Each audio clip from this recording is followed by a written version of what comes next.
fresh air of the Indianapolis Motor Speedway. Will it be Tim Hogan? It's going to be Christopher DeMary at the line.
Just 2 weeks remain in the SSCA AdPro 360 Challenger Series, and stock car racing fans should be familiar with what that means.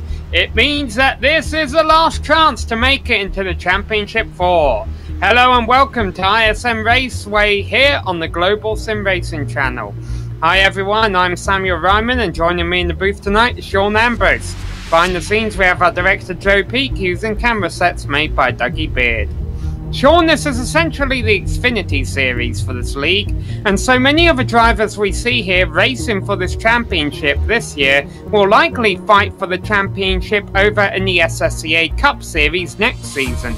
Now, all of these drivers would love to have the AdPro 360 Challenger Series Championship added to their resume following Homestead, but first, they've got to make it through Phoenix. Sam, welcome back to ISM Raceway this evening, this 1 mile track. Well, we've certainly seen a lot of open wheel racing over the years here, but hey, the stock car guys have been doing it for a little over 20 years now, and a lot of fun here on this 1 mile track. You know, Sam, I've been up on Rattlesnake Hill and kind of observed things, taking a look at the track, and you know, it's relatively flat. Turns 1 and 2 and that dog leg are banked somewhere between about 10 and 11 degrees. And one of the great things about that dog leg, you can go down as close to, as we saw last night in the trucks, as close to that inside retaining wall as you want. Literally cut that off. Now, it comes at a price, and momentum on the top side, as we saw last night in the truck series, made this very, very tough to pass here, Sam. Now, turns 3 and 4 or even flatter, slanted somewhere between about 8 and 9 degrees. The best way to get an idea what this place is really like is to jump on board and take another GSRC lap around ISM Raceway. Hello everyone, welcome to the Global SimRacing Channel. I'm Brian Yasek, taking you for a spin around the ISM Raceway, or Phoenix International Raceway as it used to be known, in the GSRC B-Class Camaro. Without further ado, here we go. Getting down off the front stretch into turn 1, you're going to want to get those left side tires as close to that yellow line as possible without getting it too spun out. Right off of turn 2, not going to let it float up to the wall. You're going to hang a hard left, cut straight through this dog leg, bring it back up onto the track and set up your entry for turn 3. Letting it really rotate in. Turn 3 and 4 will reward you if you're patient with the throttle. Push it in too early and you're going to shove out to the wall, pick it up too late, and you're just going to be slow. Off of turn 4, down the front stretch, back off into turn 1, maybe take a little higher entry to see if you can get it to rotate and maybe cut under somebody, maybe use the dog leg again, or come right out here towards the fence and kind of straight shot the track. As the run burns on, that transition is not going to be fun for these cars, so really going to be a question of who can run where. Down through 3 and 4, get those left sides on that yellow line, maybe help for a little bit of bite. Off of turn 4, down the front stretch again, and across the line. And that's going to complete our guide here around the ISM Raceway. I'm Brian Yasek. Enjoy the show.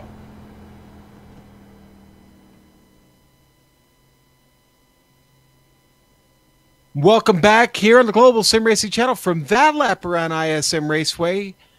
This is the Dirty Air Studios 175 tonight from ISM Raceway. And you know, Dirty Air Studios is an iRacing media production company that provides top-of-the-line professional videos, graphics, pictures, and paint jobs for all things sim racing. Visit them on Facebook, Dirty Air Studios. That's where you find them. Now, tonight, Gary Sexton is behind the wheel of his Toyota, and you can check out his Twitch stream. Just open another tab, another window, put it on one of your monitors. Gary's streaming right now on Twitch. There it is on screen. That's twitch.tv/dirty_air. And that, again, will be the live onboard view with Gary Sexton this evening. And he's here in that number 13 Chevrolet Camaro. I'm sorry, I said he was in a Toyota.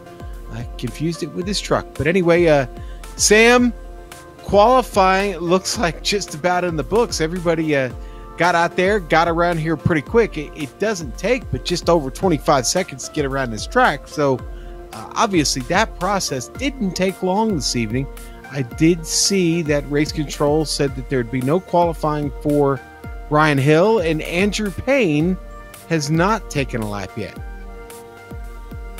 Yeah, so 12 of our 14 drivers currently in the session have turned a lap. Andrew Payne actually not in the session right now though, Sean, so we could be looking at a 13-car field. That being said, if you were here with us on the GSRC last night, you would have seen 15 trucks put on quite a show here at ISM Raceway. There they were racing to make the championship for in the SSCA Truck Series, the Sim Speed Shop Truck Series over there. And at the end of the day, it was a tiebreaker that decided who would be the fourth and final driver advancing into that championship for, with Kevin Fetty getting the upper hand on the fact that he beat Ray Richer on track. Now, will things be as close today? Well, first, we need to take a look at our championship standings here. Sean, let's see who's looking good and who's got a bit of work to do. Well, Sam, the two drivers that are absolutely locked in and we know will be at Homestead are Gabe Wood and Josh Bonwell. Now, listen, Bonwell missed Indianapolis, so he needed to get his first win of the season at Kansas, and he absolutely pulled that off. Now, Campbell, very impressive in the regular season, but a lot of bad luck, and still, though, trying to get into this this Final Four here. It looks good on the points, and just needs a good solid run tonight to lock himself in. Of course, that a win would go a long way. Mark Clewell was one of the three who managed, who tangled coming in to the line at Pocono and still looking for a win. Bad race at Indy and again at Kansas, so Clewell going to need a little bit of help from way back there, Sam. But this championship tonight, I really think it's going to come to that bubble spot there. You see fourth and fifth between Adam Eisenhower and William Davis. I don't think that's settled yet. I honestly think William Davis with a solid run this evening. And, of course, anyone that hasn't had a win yet, Sam, have a really good chance of getting in this final race at Homestead. Well, what's really going to prove critical here tonight, Sean, is going to be the stage points. That's really what made the difference over in the Truck Series last night. Thing is, it's going to be hard to gain, hard but not impossible, to gain stage points over your rivals if we're starting with just a 13-car field. I mean, there's not going to be a whole lot of drivers. We have all 8 of our playoff drivers here. Most of them are going to end up getting stage points just via simple mathematics there. Of course, some drivers will walk away, though, with more stage points than others. Let's have a look at where we sit in our championship currently with our series details. We'll get those pulled up on screen. There you see we are at round number 22 of a 23 race season. Just one race left to go after tonight's event, and that will be at Homestead. Now, while the Truck Series, which we saw again on the GSRC here last night, while those guys will be doing their season finale at Homestead next week, these drivers in the AdPro 360 Challenger Series, they get a week off and then they'll be racing, as will the Cup drivers, again in 2 weeks' time, and that's all going to be here on the GSRC. So just make sure you subscribe to our YouTube channel, turn the notifications on, and you'll get to see all of our action. Again, these are the NASCAR XFINITY cars, so that's the Chevy Camaro, the Ford Mustang, the Toyota as well. I should know what kind of Toyota Camry. It's a Camry, Sam. Yeah, there we go. Sorry, I was blanking on that for a moment. All right, fixed setups. 5 sets of tyres during the race, although, as we saw last night, that doesn't necessarily mean 5 sets of 4 fresh Goodyears. You can do 2 right sides, 1 stop, 2 left sides, next stop. It seems to work, given that the conditions are a bit cooler around here. If you cause 2 incidents during the race, you will be penalised. If you do bring out a crash, you will be told to drop to the back for the next restart. And we do green-white-checkered. There will be a green flag finish to this race. Even if iRacing doesn't think there will be, the SSCA says yes there will be, and we will bring you up to speed on that if you haven't watched one of those before, because those can be quite entertaining, Sean. Yes, they can, Sam. And Sam, I own a Camry myself, personally. It's a fine automobile and a great race car. But, I own a GMC Canyon. They don't have those over in NASCAR yet. By the way, Ray Richard just joined. Okay. Yeah, unfortunately things didn't go for pan out well for him last night over the trucks, but yeah, disappointing when you miss out on the championship by 0 points. Sam, I'm curious, do you find anything suspicious about the guy who edges him out being the one responsible for calculating the points? Just saying. No, Sean, because I was in the booth with you calculating the points all night long, and I got it right. You got it right, and exactly. Kevin asked, we got a chance to talk to Kevin Fetty, the official points man of the league, and well, he wanted to know how you did. I told him you nailed it. You were all over it. Alright, you can see the clock in the top left corner of your screen. It's counting down the minutes until the official qualifying session ends and these cars get gridded up. Now, Ray Richer does have time to go out there on lap and go out there on track and turn a lap. Let's take a look at that weather, Sean. Even though last night we were doing a night race and today it's day, not a whole lot different otherwise. No, actually, it's practically identical to last night's conditions. Now, it was clear last night. The conditions were clear, but and there was a little bit more humidity, but really they're practically identical. The difference, of course, being that it's not nighttime. Sam, I honestly think the track is probably going to run just about the same. Tires are going to be premium, like we saw last night. We may see some differing tire strategies. But what really is going to be a big thing is I think it's going to be tough to pass. I think we're going to see the same thing tonight where guys are going to have to ride around for 5-6 laps at a time, side by side, before they get it sorted out. That dog leg and cutting it off is not always an advantage to you. It's all about getting a good run there out of the first turn. And I'm looking down our entry list here, Sean. Danny Rogers and Ray Richer, I believe, are the only 2 who were in last night's truck race as well as tonight's AdPro 360 Challenger Series race. And that could be a bit of an advantage to those guys. Well, sure could. Danny Rogers had an awful fast truck last night. Sam, it wasn't until he hit a little bit of bad luck that things didn't end up quite like he probably could have had. But yeah, no, I think I look for Rogers, and Richard was in that race to the end, Sam. He was digging right down to the checkered flag, obviously looking for any way to get advantage over Fetty and get himself into that final championship race. But listen, that could be a big factor. But you know what is kind of cool is that we don't have an invasion from the truck series here into tonight's Challenger Series race, with just so much on the line. These guys have all been running around each other all season, Sam. This is going to be a great race. Looks like we've got qualifying wrapping up, and just about time to throw that pole award down, Sam. Yeah, the round 22 winner of the Sim Speed Shop Pole Award is going to go to Kyle Kammer. And now for every 2 poles a season, the driver earns $5, and the driver with the most poles at the end of the season earns $20, courtesy of simspeedshop.com, which is a great place to order custom button boxes, as well as to buy and sell used equipment. For more information, you can go to simspeedshop.com. So Kyle Kammer is going to be starting on pole position by less than 1/10 of a second over Gerald Campbell, starting alongside him in second, Sean.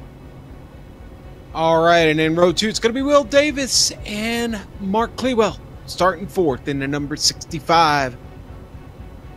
Gary Sexton will be starting from 5th place alongside him, John Theodore in 6th. All right, and then we go on to row 4. It's going to be Danny Rogers. We were just talking about him in the double deuce, and Gabe Wood will start in a double aught 8th. Rounding out the top 10, we have Josh Bonwell and Trey Galgan.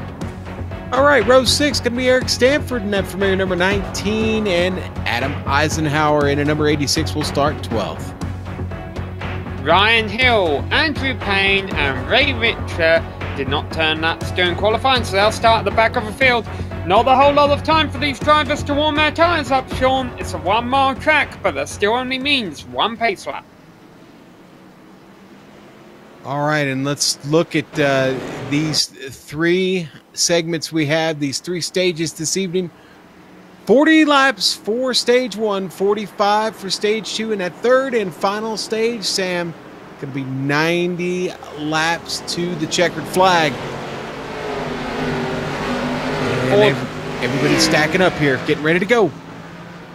14 cars actually getting ready to start. Andrew Payne has not rejoined the server, but the others are all here, and Kyle Kammer about to lead them to the green for the first of 175 laps of racing here today at Phoenix. For those about to race, we salute you as they all get on the loud pedal down into turn 1. Nice start by both of our leaders. Gerald Campbell really putting the pressure on that high. Back of the pack getting moving. Still a lot of side-by-side racing. Everybody trying to get it sorted out here towards the back of the pack. Up front, they're getting in line. It was Kyle Kammer who edged out ahead of Gerald Campbell once they came off of turn 2. He will lead the lap number 1 in that 88 machine.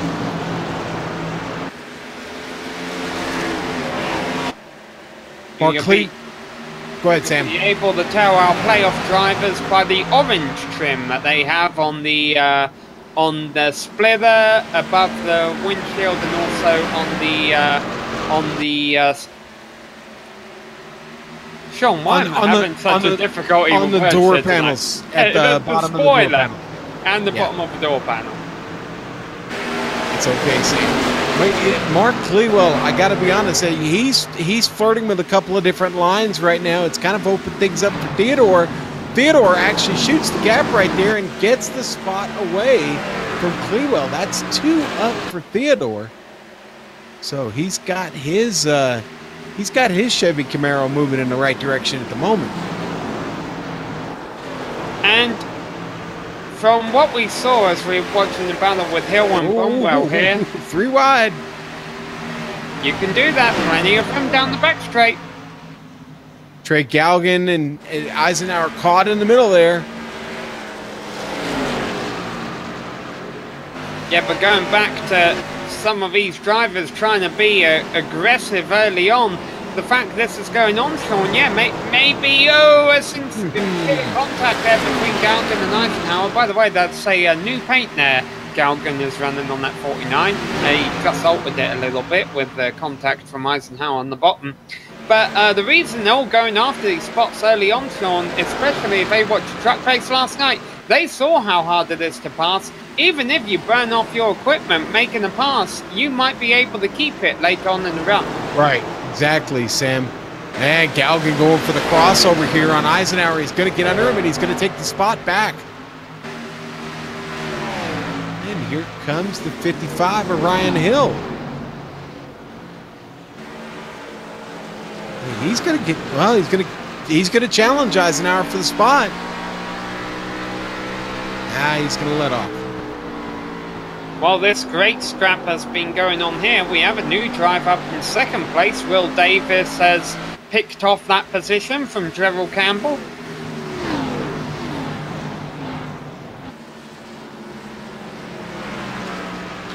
Sam, you know what? Just behind them a little bit, Sexton right now is battling with Danny Rogers. Rogers put a lot of pressure on Sexton at the moment. Rogers been all over the track. Here comes the 19. Sexton gets in way too deep there. He's got to roll out of it. Look at everybody go by. It's 2 positions lost. Now Galgan's up alongside him. Galgan's going to clear Sexton. Oh, no. Something's up. I didn't see him hit the wall, Sam, but something's up. Gary is backing up. Not good news for the driver of number 13 here early on. Unless he's electing to do this, but it seems too far off a pace. Yeah, something's not right there, Sam. He's not in last though, by the way. Ray Rich, several seconds behind him.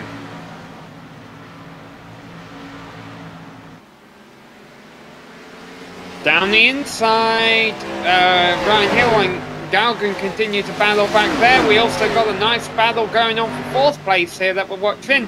Clewell being passed by Gabe Wood.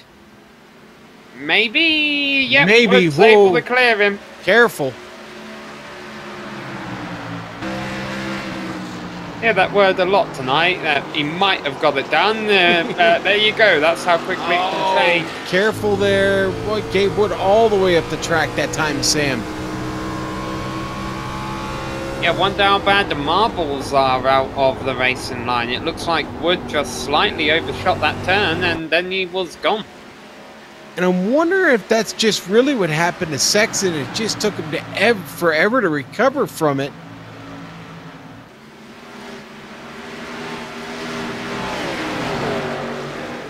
Remember, they're only racing to lap number 40 right now. That will be the completion of our first stage. A lot of drivers out here, the playoff drivers, which make up over half a field, competing for points, trying to advance their way in. Will Davis, I think, as a driver, you really need to keep an eye on with that regard, because he comes into this race 2 points outside of being able to advance to Championship 4. Well, right now, he's going to gain those points, running up there in second place. Boy, Clewell and Wood are still going at it as Wood just came back around Clewell. It was an aggressive move. John Theodore got to be loving this because it's not brought them any opportunity to pass him. But now it does seem like Gabe Wood's broken away just a bit. He's got Theodore in his sights all of a sudden. Clewell and Wood rather on different agendas here, to be honest. Wood has already guaranteed a spot at Homestead. Obviously, no more bonus points can be accumulated for him here. He's just out here for the win because that's what racing drivers want to do. They want to win as many as they can. Whereas Clewell, he comes in 8th in the points into this race. He almost has to win in order to be able to advance to Homestead. Wood now challenging Theodore for 4th place as they go on down the front straight. Yeah, if there's going to be havoc, Clewell's just got to try and stay out of it here at this point. He's getting a good run on Theodore, though. Might not have to worry about it. He might be able to clear him here. And get just a little bit of a tow there from Gabe Wood's car. He does. He's got to keep it down and tight. He does. And Theodore's not able to get under him. So no crossover there from Theodore. And let's not forget that, going back to Clewell here, Bonwell was in a similar position last week where we knew he pretty much had to win to make it to the playoffs, and he did. Bonwell not having as great of a night tonight, but he doesn't really need one, to be honest. He's done the hard work. Yep. He can afford to just run his own race out there. Why don't we, you know what, Sam, have we even talked about who's leading this race? we lost touch with that because Kyle Kammer is really kind of opened up almost a 2-second advantage on Will Davis at the moment. Kammer having a solid run up here. He has still not won a race this season. And to be honest, looking at how the season has gone, I don't think any of our playoff drivers want to win tonight's race. They'll happily give it to him because we have not had a single back-to-back winner all season long, which I find absolutely incredible. Yeah, nobody's got on a real streak, have they, Sam? Yeah, but I think if you're looking at that and you're a playoff driver, you're like, man, I really don't want to win tonight. I want to win Homestead. Well, sir, you make an excellent point there. Yeah, no, this is not the night to start a streak, is it? Not if you're a playoff driver, anyway. Good battle continuing for 6th place, and Wood and Cleaver have trekked out ahead of this, but Hill and Theodore and Rogers all racing very close as they came out of turn 4.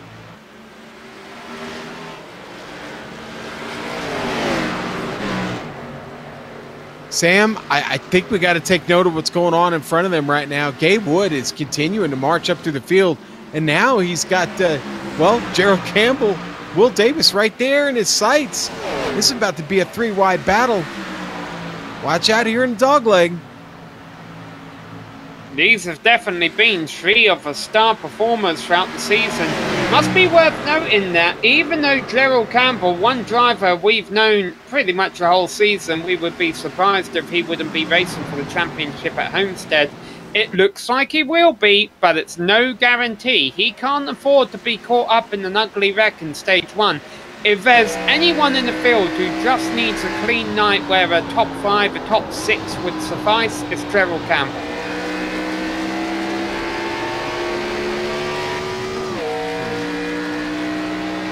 Gabe Wood really driving it off well right now. Wonder how long those tires are going to hold up. He's got to do it for, 17 more laps. And Gabe Wood is going to move up to 2nd, Sam.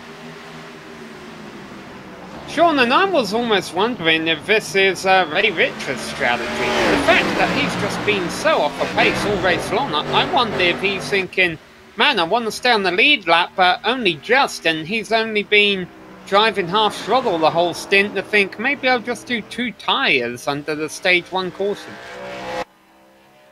And we're going to get caution before that, though. Uh-oh, yes we are, Sam, and I think Clewell is actually going to make contact, unfortunately, with the 6. Gerald Campbell. Oh, maybe Campbell started actually getting loose before Clewell got there. I don't know. It's pretty close. Clewell, to me, it looked like he came in with a full head of steam on the exit there. But Campbell did a nice job of saving it. Honestly, bit of a surprise. Yellow flew for that. What do you do about tyres right now? 15 laps to the end of the stage. Nah, you're not going to waste them. The leaders are staying out. Hey, we've got a few takers back there. Not many, Sam. Theodore, Eisenhower, Sexton, and Richard. They're going to be all the way at the back of this pack. I just considering, and even with the fresh tires, it's still going to be tough to pass. Too many spots to make up. We'll restart with maybe about 11 to go, Sam? 12, 11 to go? I just don't know if you'll have enough time to make that pay off. But maybe they're not thinking about that, Sean. Maybe they're thinking about the second, hopefully, the second caution of a race on lap 40, the competition caution, or rather the stage-ending caution, where they'll be able to stay out and have track position for stage 2. We saw 10-lap tires fail last night, Sam. I don't know. I just think you've got. Yeah, I don't know, Sam. I'm gonna counter on that one and say I'll stay out keep tires I got on the car, and then just wait until the end of the stage and start the next stage fresh also. Hold position here. I just don't think there's enough laps for those guys back there to make any real ground. And restarting with older tires than the rest of the field at the beginning of a stage may not be the greatest idea. Now this is something we didn't see last night at all. The leader electing to restart from the high side. Kyle Kemmer goes up high there. That will leave the bottom side open for Gabe Wood. And I think we really need to keep an eye on Gabe Wood at the end of this stage, because he has came from 8th to 2nd. And also, I'm making a note to put double of the same number on my car in the future, because 5 of the top 6 cars, we've got the 88, the 00, the 11, the 55, and the 22 up there. This is more than a coincidence here, Sean. Drivers, if you're thinking of changing your number, take note. All right, here we go. Kyle Kemmer back, leading them back to green at the completion of lap 27. Nice jump over Wood. Wood is able to clear Clewell for second.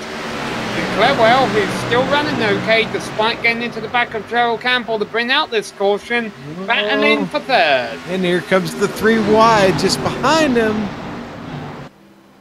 Clewell's going to hang on. Will Davis driving it hard off the bottom. Getting into the mix is the 55 of Ryan Hill. Give it a little bit of push to Will Davis. Oh, crazy restart. Eric Stanford tried to stick his nose in there. Ryan Hill's going to go all the way to the bottom of the track up against that inside rotating wall. Going to come up. Oh no, contact!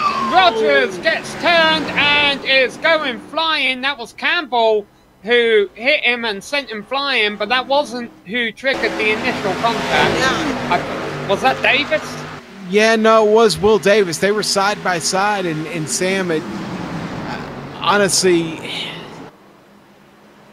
it does look like the 22 might have tightened up a little bit there and got into Davis. And boy, what ensued after that, when Davis turned, backed into the wall, and then spun around, he got hooked in the fence and then gets hit. And this is on board here with Trey Galvin.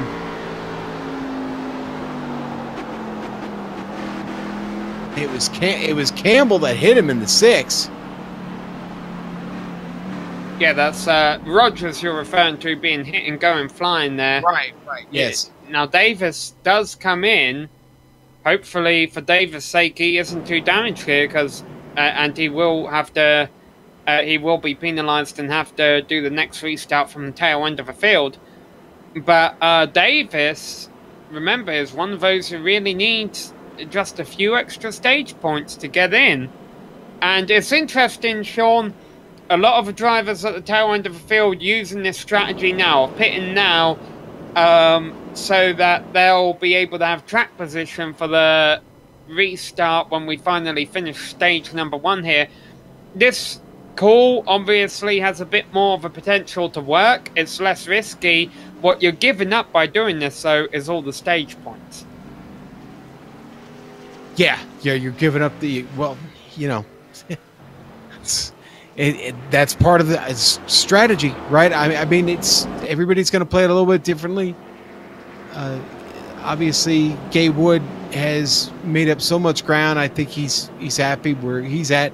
Cameron's in this thing to just get a win at this point, and well, it's not bad winning a stage and having a little bit of momentum heading to the next one. So, go ahead, Sam. I think in all of the chaos back there, Sean, we failed to mention that Gabe Wood did get by Kyle Kemmer to take the lead of this race. Yeah, and that may have had everything to do with that choice to start on the top side, Sam, the first time. So we'll see here. We'll see how Cameron does starting on the inside as opposed to the outside. We'll see if Gabe Wood has made the right choice by starting up there. Now, if a caution does fly around lap 36 or 37 or so, that's when they'll award stage points. Hopefully it's not the case, though. We'll do the next 8 laps or so under green, and see who can win this opening stage here at ISM Raceway. Wood and Kemmer once again leading them back to green. Wood up high, Kemmer down low. Good restart by Wood. Kemmer gonna try and shut the door on Claywell, on Hill rather for second, but not able to do it. Well, Wood does get a good start.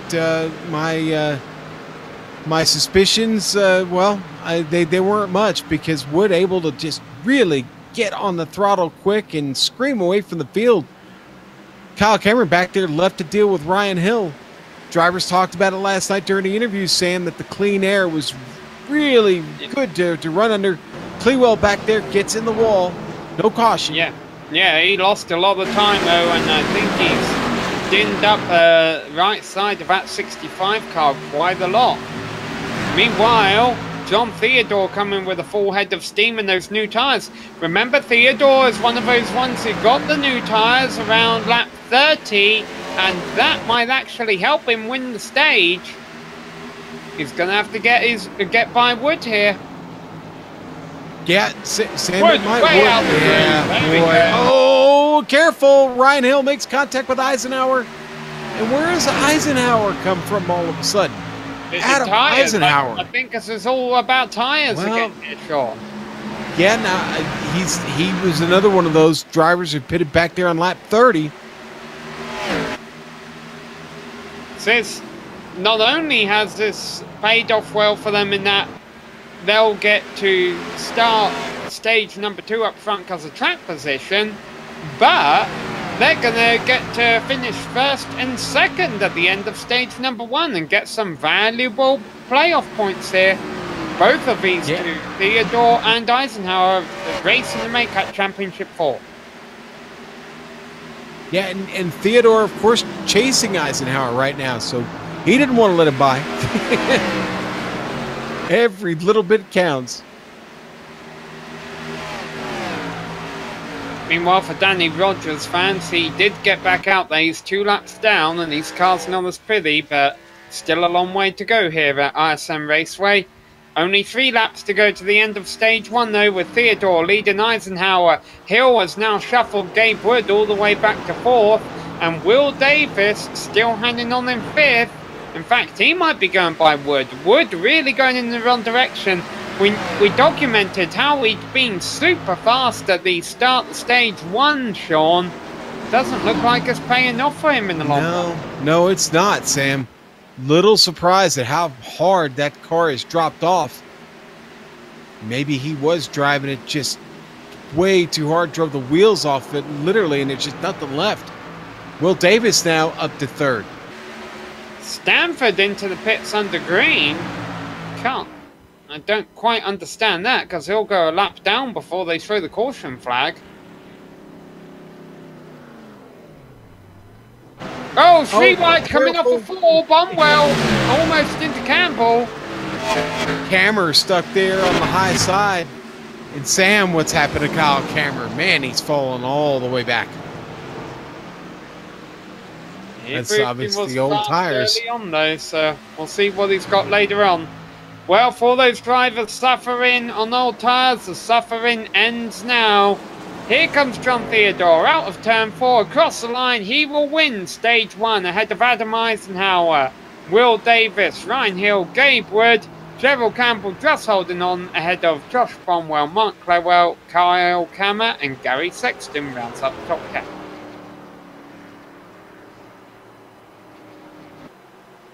Well, obviously those guys that took the pit stops back on lap 30, Sam, they've made me look really stupid. That winds up being a genius move that gets most of them all the way up to the front. So yeah, well played.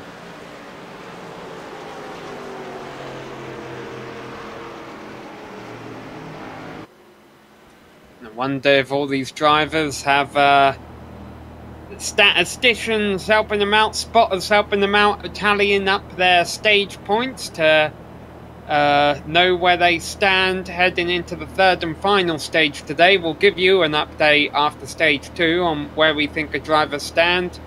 But first, let's get some pit stops done.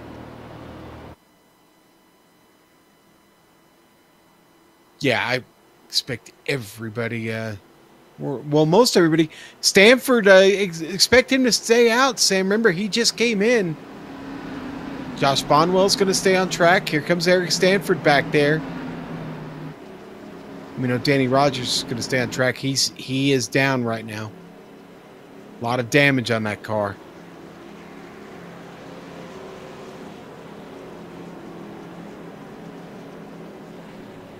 Worth noting, Sean, Trey Gelgan, the only one of our 4 playoff drivers who did not get stage points there. The drivers hit their pit stalls. And Sam, oh, Clewell with big trouble. Clewell hit his box wrong. Sammy's having a backup. Try to get back in. The same trouble up front. Kyle Kammer's still trying to get set in his box. He's finally set. The right sides finally go up. Kammer's going to come out of this last. It'll be a race off between him and Clewell. Both make major mistakes in their pit stop, Sam. Now, everyone took 4 tires, even those who took tires not too long ago, except, of course, for Bonwell, who opts to just skip the whole thing and stay out there. I wonder if the likes of John Theodore and all that, Sean, will be running short on tires later on during the race. Well, I mean, it'll certainly be a factor. Yeah, I mean, we didn't see anybody run out of tires last night. Everybody pulled it off, but they didn't have this same situation. Remember, I believe our first stage in the trucks last night went caution free. We went green to yellow on that for the entire 40 laps. So this played out a little bit differently, and we've got a lot of different strategies now going on because of it. I should imagine the pace car lights are about to go off, in which case stage number 2 will start at the completion of lap number 45, and Gerald Campbell being told to drop to the back for the restart for not staying to the right side of pit road. However, he's already at the back, to be honest, so shouldn't hurt him too much.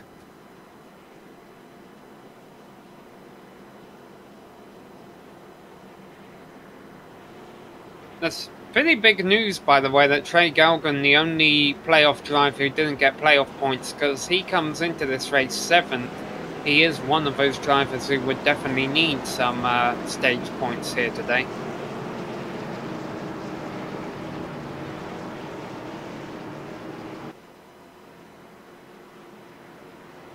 But we've still got one more stage. What can Galgan do here? What can Bonwell do here?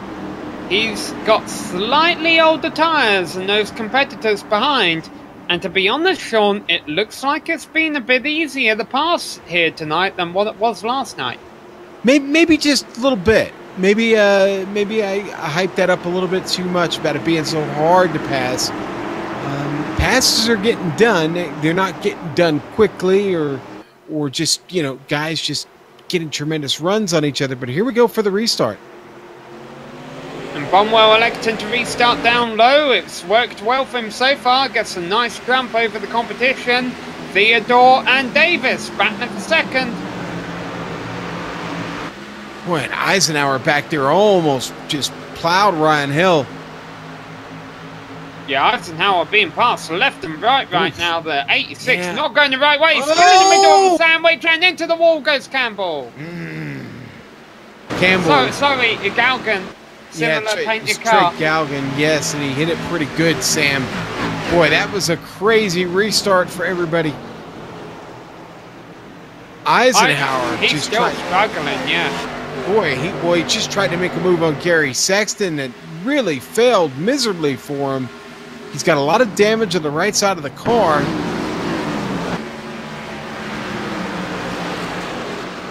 Bonwell still leading this race up front, but I wonder how much longer, because Theodore and Davis starting to gang up on him. Yeah. Davis got to be careful here. You don't want to push too hard. Theodore going all the way down low on the apron. He's looking underneath Bonwell for the lead of this race. And Gabe Wood in the background taking the super high line. Theodore trying to make it work down low. Davis all over the back of him. Will Davis going down there. Theodore makes that mistake, Sam. Will Davis comes screaming through. He is going to move all the way up to first. Yeah, that was a big mistake by Theodore. Ooh. He just absolutely pushed up high in turn 1 and 2. And look at how much that's hurt Bonwell as well. Bonwell goes from first to fourth in 1 lap.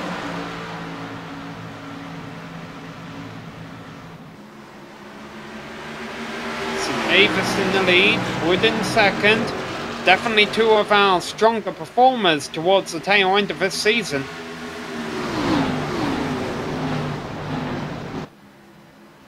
And yet, for all we know at this rate, Davis might not even be fighting for the championship at Homestead.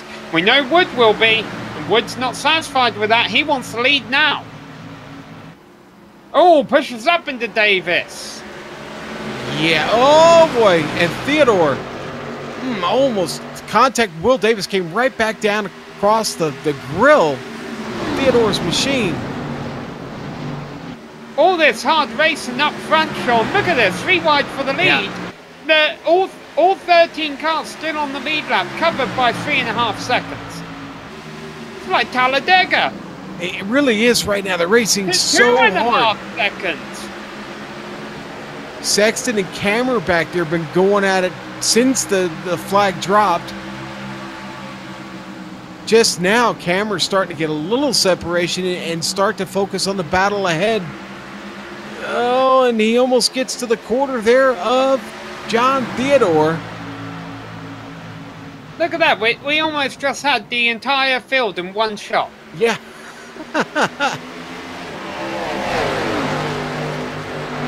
And we're about 10 laps into this run, and Davis finally starting to break away from Wood a little bit, who's racing hard with Hill and Theodore behind him in 3rd and 4th. Kyle Kemmer, you've been keeping an eye on him, Sean. Here he comes.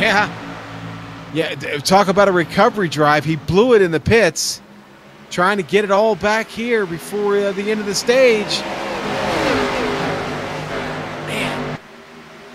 Right up on the bumper of Ryan Hill.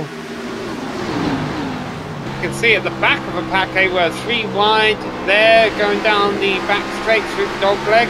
Bonwell, with those old tyres, has faded all the way to the back. Wood goes by Davis, takes the lead.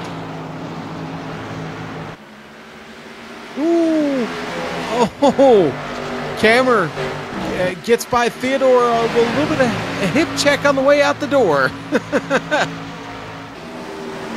Pack has spread out a bit now, Sean. They're now separated by 3 seconds, not 2.5. Yeah, Sam, but the battle up front here, at least the battle behind Gabe Wood, is really, really heating up. His camera now goes to the inside. Will Davis moved out up to the top. And that's going to lose all his momentum. Just that move across the track just killed it. And Cameron picks up another spot. He's up to 3rd. Danny Rogers has pulled into the pits. I guess he gave up on running multiple laps down, wanted to spectate this, because, boy, this is some great stuff going on. Again, 13 cars essentially left in this race. Over half of them battling to try and make a championship 4, and they're all covered by 5 seconds.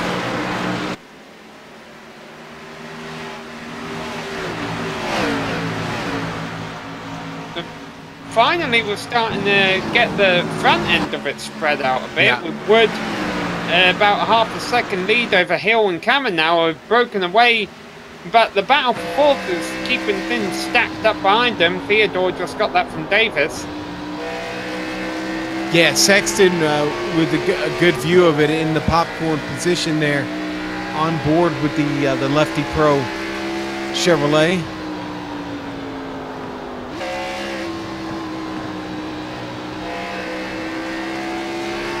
Those two are fighting real hard. Davis obviously goes from being up the lead of this race, now finds himself back there. He wants to get back to the front. Got to get through Theodore to get it done.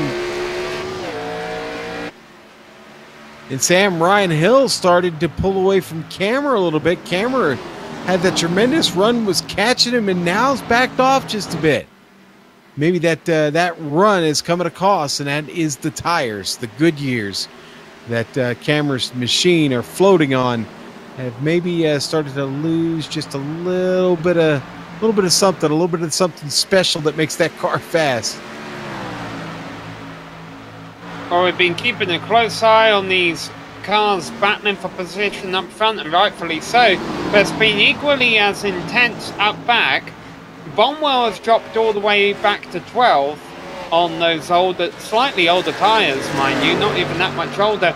And Galgan in 11th has been in the wall a couple more times, which is not going to help him get those critical stage points that he needs. Hill just got a hard piece of a wall coming off of turn 2 in second place. Boy, you can ill afford that. He's got right front damage, Sam. I can see the fender pushed up on the right front of his machine. Hood's got a little bit of a buckle to it as well. Pace still looks pretty good, but camera right up under the spoiler.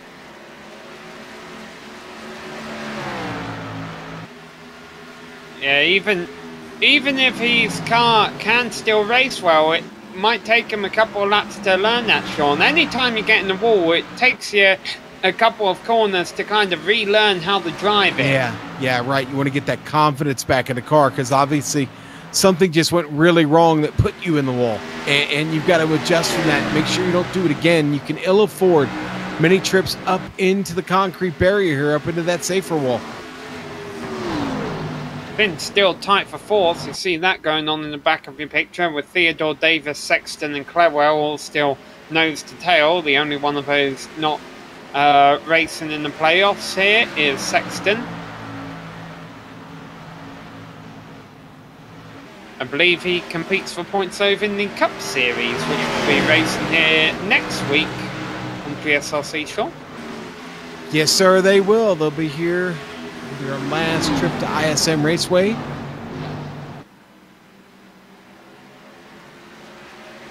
We talked about it earlier, Gary Sexton streaming from the cockpit of his Chevrolet Camaro this evening there over on Twitch. It must be exciting to watch right now. He's been right in the thick of this during the second stage. Still 20 laps, by the way, left in this stage. A lot of racing still to go.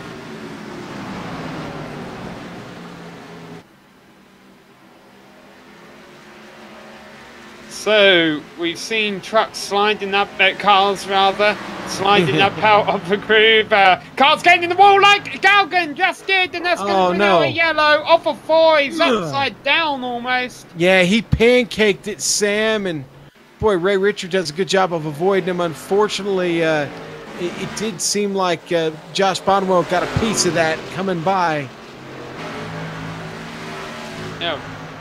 Yeah, Bonwell had nowhere to go. That's a hard hit for Galgan. That's all by himself too, Sam.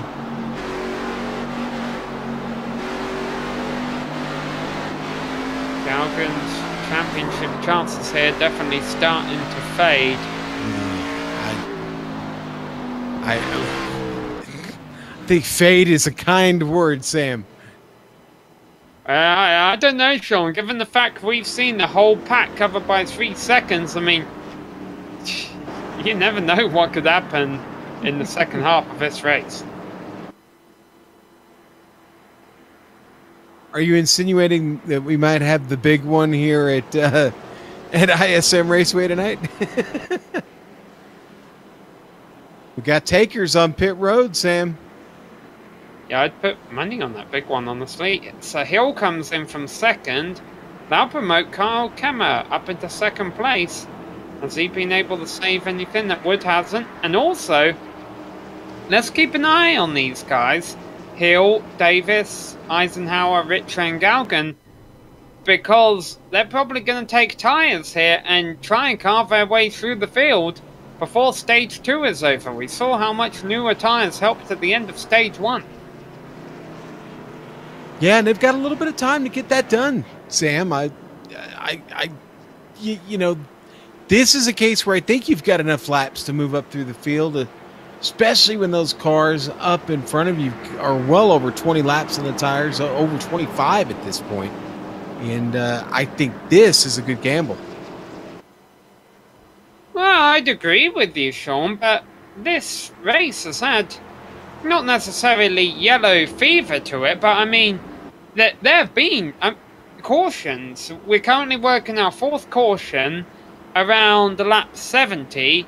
We're averaging a caution every 20 laps or so. If that comes out in the final stage, we've still got, you know, if that continues through the final stage, we've still got several cautions left to fly. I don't know if you really want to be throwing away all your tyres now. Well, you definitely want to save something for the end, right? You want to you want to have something for that last run to the checkered flag tonight. Depending on when you decide to take your pit stop, I think the fuel window, honestly, Sam, is somewhere between, if I remember correctly, it's just under 55 laps, somewhere between 52 and 55. So, where do you come in? You go halfway, you short pit there. Either way, it's going to be close. You're almost splitting that final segment in half.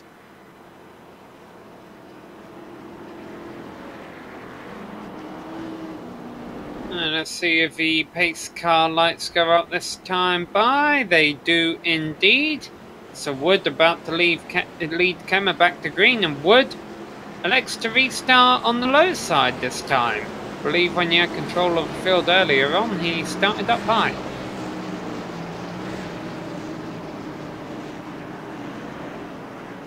Galgan has been trying to get repairs on his 49 machine. See, still out there on the lead lap.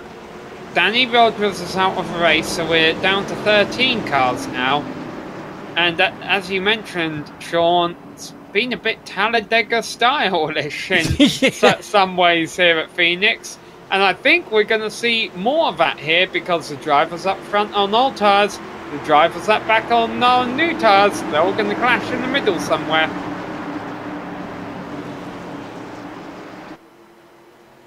Alright, here we go. Wood and Kemmer leading them back to green on lap number 70. 15 laps to the end of stage 2. Well, that's the second time Wood has just gotten off to a great start, Sam. It doesn't matter which side he starts on, top, low, he's gone.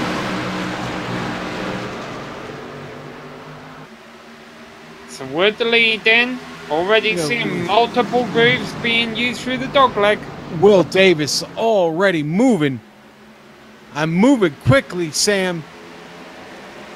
Eric Stanford's about to be his next victim. I think he could do it from the top side here and just drive right around him. Look at the power of those new tires. Wow. For a driver racing right on the bubble of the playoffs, every stage point is worth it for Will Davis here. Man, that car is cruising. Checked up in ahead of him, though. Theodore was hit from behind by Sexton. Yeah. But Davis able to pass all of them. And, oh, Theodore almost got him. Theodore made a mistake again. Now he's going to get overrun by everybody, or at least they're going to try.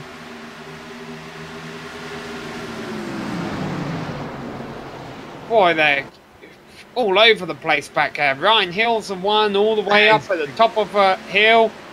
It's a gaggle, and it's in the wall. And Campbell in trouble. We stay green. Campbell, remember, is not completely safe.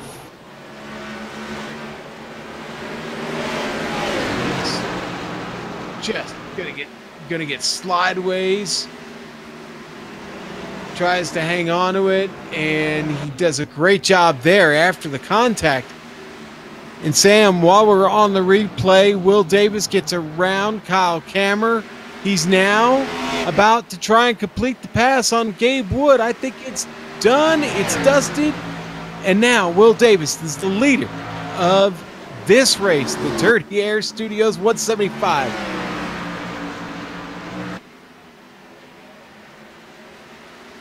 Will Davis and Gerald Campbell, I would say, have been two of the stronger performers this season who aren't locked into the playoffs. I would almost say that those two on performance are the ones who I would have expected seeing to be battling Wood, and honestly a bit of an underdog here, Josh Bonwell, next week at Homestead. But right now, it's just all so tight, Sean. I mean, Eisenhower could be going through. He's having a good race out there in fourth still right now. In fact, he's going by Carl Cam on the outside for third.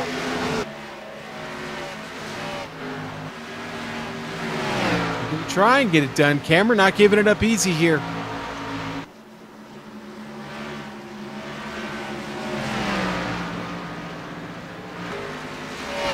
Nice. Make a note, we'll keep an eye on this battle for third, but Trey Galgan, despite all the damage to his 49 machine from the previous caution, he's still holding in the top 10. Yeah, and he's sitting at the back of a really good battle right now. Theodore, who's slipped all the way back here to 7th, is being challenged by Clewell, but Clewell's also being challenged by Stanford. Stanford's been drifting all over the track, trying to find the right line. It's going to cost him now, as here comes Trey Galgan throwing it up on the inside.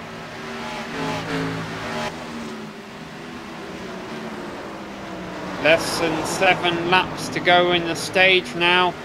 Things looking good for Will Davis up front. Things looking dicey back, 7th on back still though.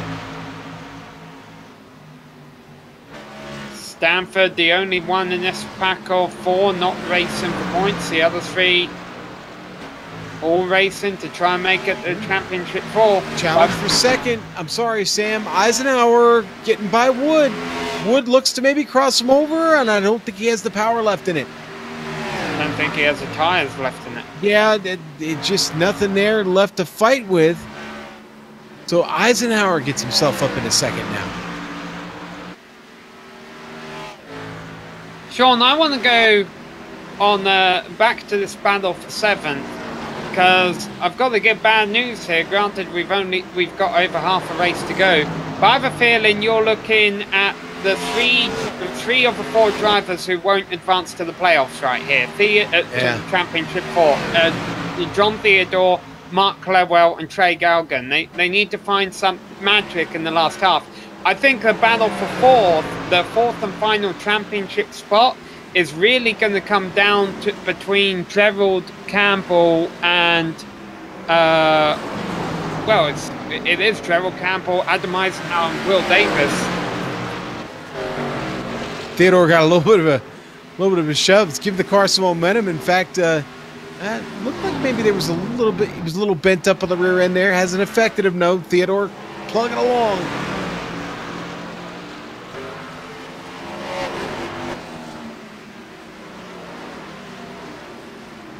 Oh, if one of these 3 is going to prove me wrong, as Clewell gets into the back of Theodore there. Yeah,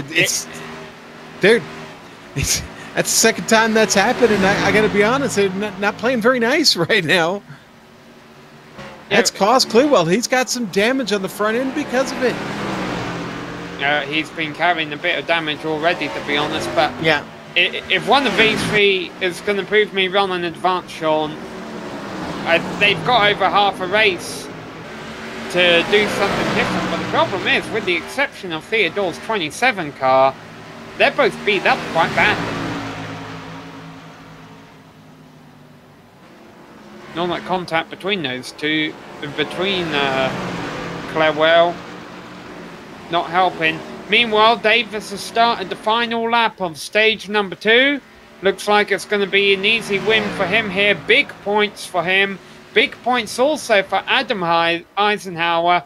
I would say the loser in that 3-way battle between Davis, Eisenhower, and Gerald Campbell here, at least in stage number 2, is Gerald Campbell. Will Davis, the winner of it, take stage number 2? That will give him a nice points advantage.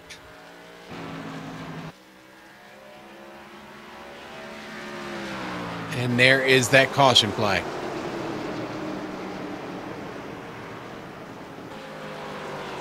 Well, Sam, that's a pretty solid stage.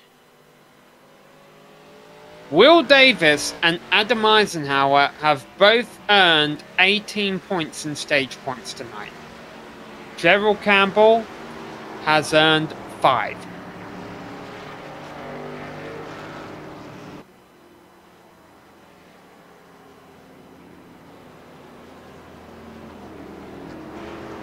Pit stops coming up. Chance for everyone to try the strategy, although I have a feeling you're going to want 4 tires here.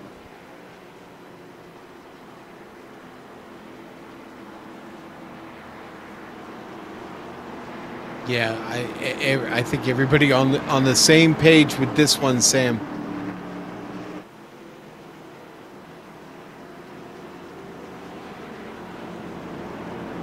Eisenhower is going to stay out. That's interesting. I really thought everybody would come in at the same time. Eisenhower stays out for only reasons known to himself and his crew chief.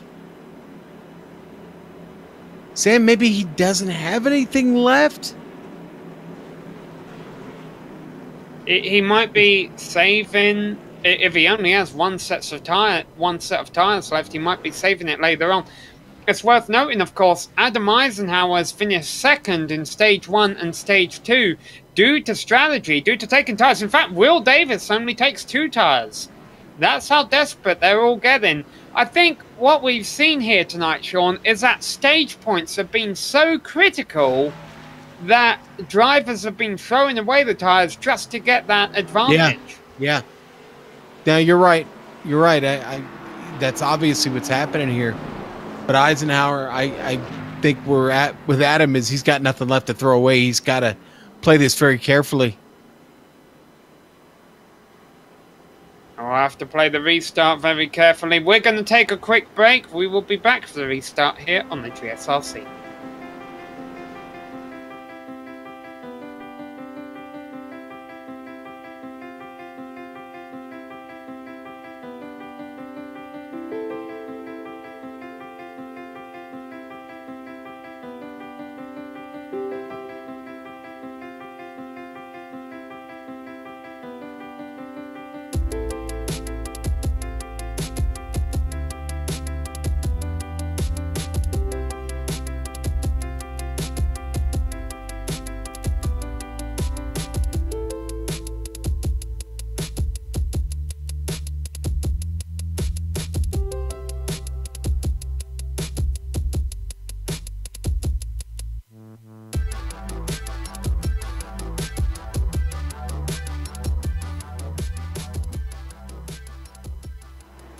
Dirty Air Studios 175. Green flag is out. We're back underway. Adam Eisenhower gets the jump and he gets across the line first. And that's exactly what he needed, was a good start. Will Davis behind him and thinking about coming around already on this restart. No, Eisenhower shuts the door into the dogleg. Here we go. Davis down to the bottom now. Gabe Wood back there in third. He's going to follow. He'll take the shorter way around there off the turn. And now Eisenhower drops back to third. Eisenhower doing a good job, though, given the age of these tyres, that holding on so far. And he could be playing a long game here, Sean. He must know that he must have known that this was going to happen, that he's going to lose spots. But will things pan out for him later on?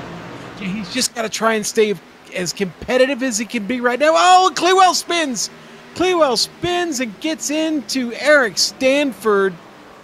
Oh, Sam, that was terrible off of turn 4.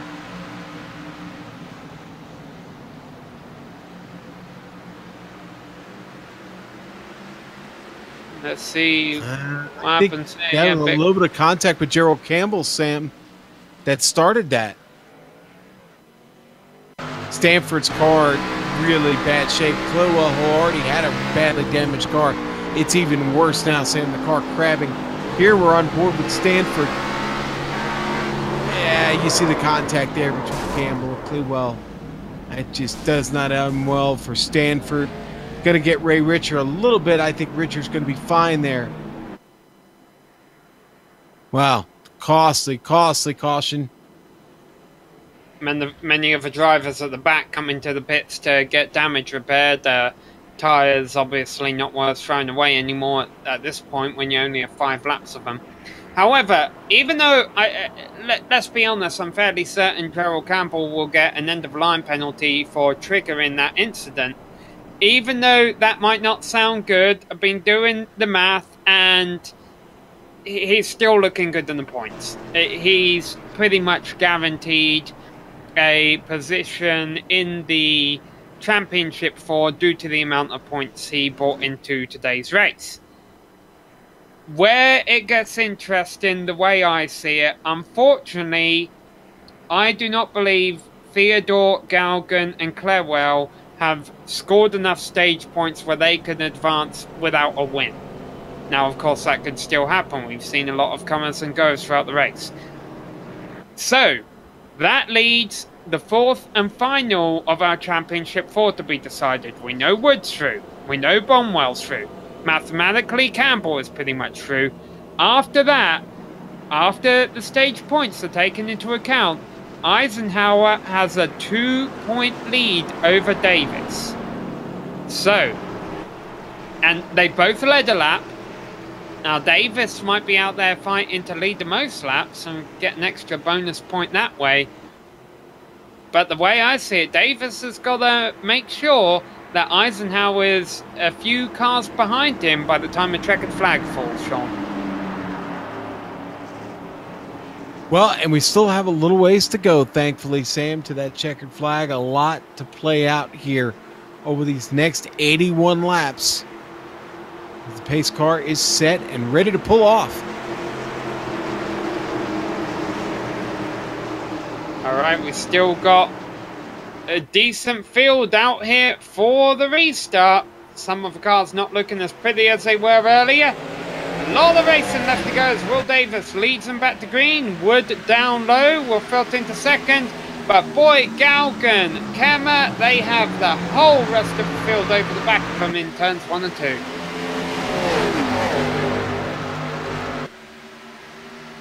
Man, these restarts are just crazy, seeing everybody scatter for position.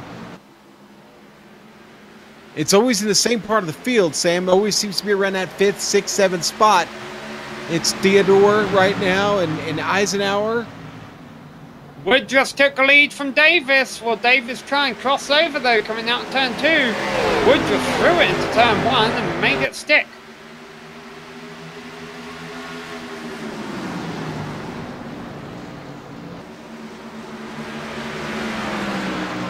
Now Cameron getting into this here. Will Davis, and by the way, if a race finish right. Oh, I'm sorry, Sam. Contact between Sexton and Eisenhower back in the field. Both cars were loose and all over the track, and they both recover. No caution flag. Well, let's not forget what's happening here as Eisenhower is dropping back through the field because he used up all his tyres, or most of his tyres, trying to get those stage points. Well, he's still got to finish the job. He's pretty much, in my opinion, almost got to beat Davis on track, or at least be there with him. I think he still has one set of tyres for late on in the race. Yeah, he can't afford to tangle like that with anybody like he just did. He lost several spots. Now he's tracking behind the car of Bonwell. And honestly, the car didn't seem to be tracking well at the moment. He's continuing to fall back more and more, and I don't think it's the tires. I think he might have hurt something with that contact. The good news is even though he's fallen back that much, he's still only 4 seconds back of our race leader. The bad news is there are no more guaranteed cautions, although if they keep racing like this, there could be. And Sam Kammer just gets around Davis 4-second.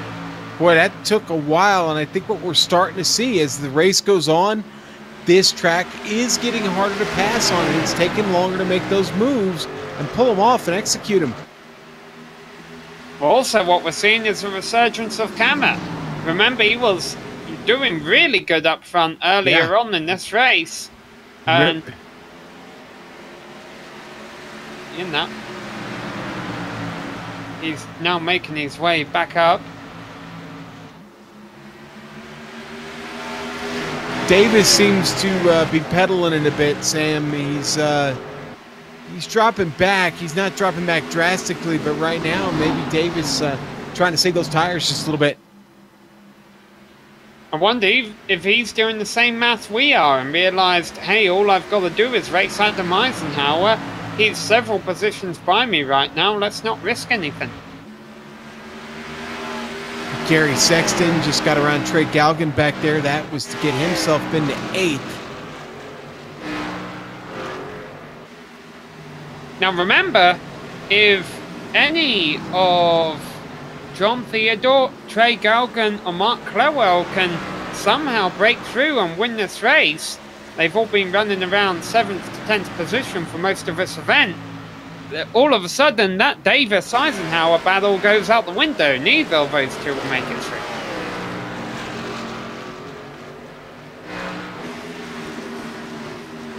You know, Sean, if we do get a green flag run to the end, which, due to the amount of racing, hard racing we've seen out here today, I doubt we will, but it could happen.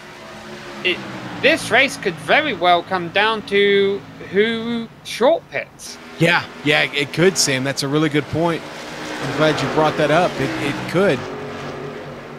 Still well outside the window for that to happen.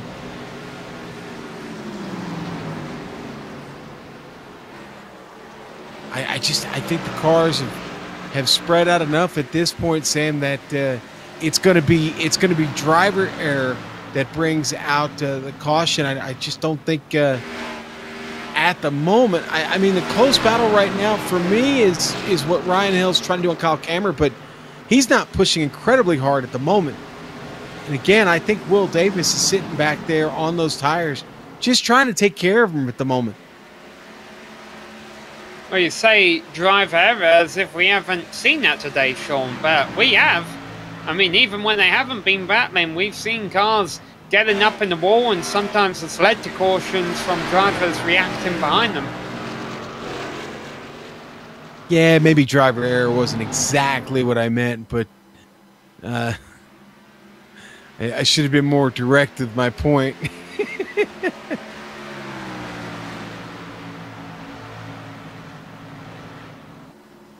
We've hit that point of the race where, you know, I was just talking about a moment ago, things kind of settled down, drivers spread out just a little bit. Everybody seems to be really focused. There's obviously no radio chatter. It's just right now everybody just focused on their line, and you know, it's making it to that fuel stop, whatever that fuel stop number is for your team. It's critical to stay in. There's so many drivers sitting here on the cusp of getting into this championship race at Homestead, Sam. Dirty Air Studios 175, or 175 laps around here, 3 stages. First 2 stages have been complete. We are on lap number 108 now. Still a long ways to go. A pit stop for all of these guys. How many tires do they all have left? I have a feeling for most of them the answer is 4.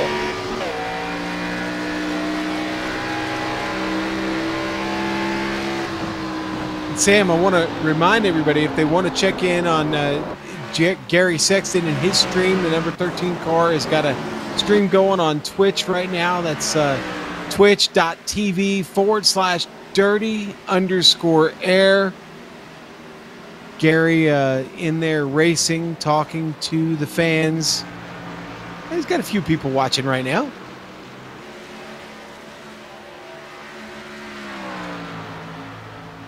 Sexton back in 8th place right now. I'm sure that's not where he wants to be, but as we've been mentioning, still a long ways to go. 2 drivers definitely not where they want to be, Sean. There's Adam Eisenhower and Ray Richer, because they're about half a lap down in cars that looked prettier at the start of a race.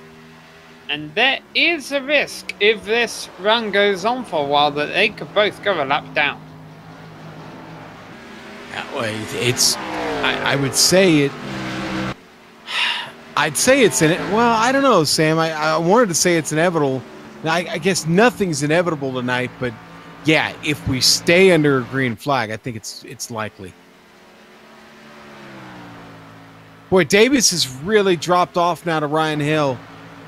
That gap's gotten a lot further than I thought it would. I thought maybe Davis might want to try and hang with them, but that's dropped off to almost 1.5 seconds now.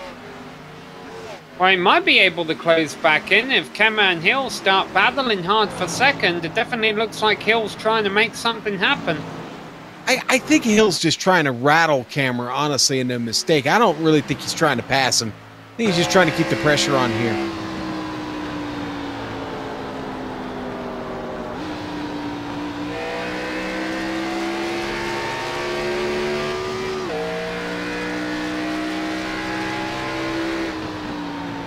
come across the line, the complete lap number 113. He's taken a wide entry into one, trying to get a better run down the back straight, but he's not being aggressive through the dog leg. It's not like he's trying to go all the way down to the wall to get his nose underneath that 88. Boy, that was really close there. He'll definitely pushing hard there.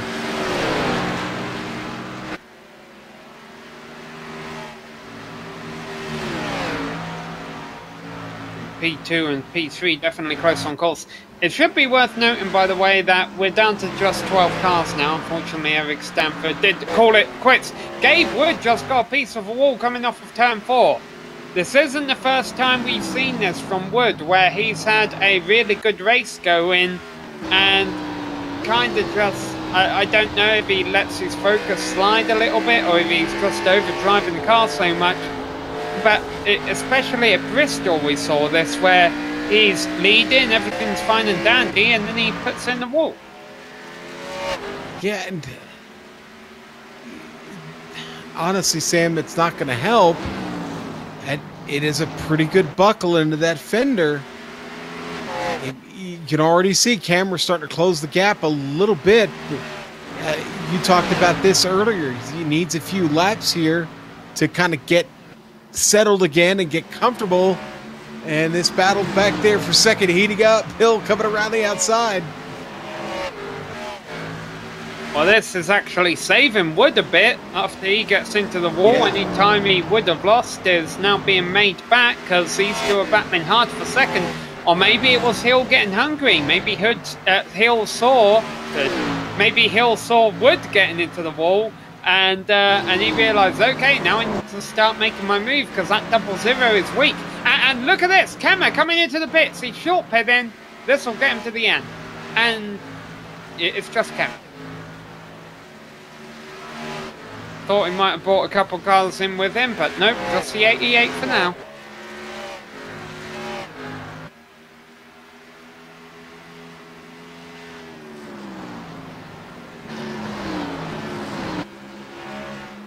Well, looks like they're going to leave all the excitement at this point, Sam. At least right now, it seems like they're going to leave the excitement for the green flag pit stops. Which, hey, you know what? That's what I want. Davis and Sexton coming in now too. Hill right now turning better laps than Wood. He is gaining on him. I think Gabe Wood's coming in.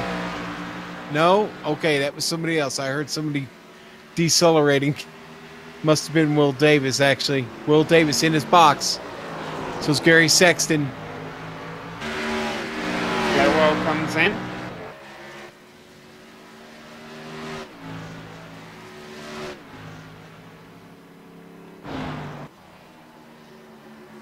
You will go a lap down here with that green flag pit stop. So everything's got to cycle around. And also you'll be on older tyres at the end of a race. Campbell now making his way the pit road.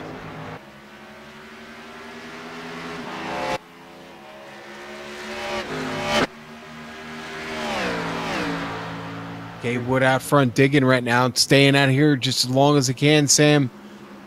I don't know how much damage he'll be able to get repaired, honestly. He's got to get in and out of there just as quickly as he can. There'll be no time to sit for an optional repair. Galgan into the pits too. The annoying thing, I think, for the drivers who want to try this strategy, Sean, is the fact that Will Davis did it too. And they're going to have a tough time beating Will Davis on the same strategy as him. Yeah. Although it should be noted that Carl Kemmer, just by pitting a lap earlier, was able to easily extend the gap over Davis there.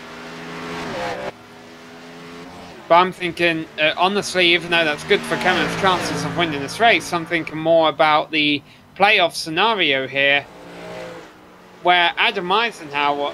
Wood's in. There he goes. Okay, so Wood comes in. But it's worth noting Adam Eisenhower is still out there. And remember, Eisenhower is the one, at least the way I see it, battling Davis for the final championship 4 position. So maybe he does have to do something different.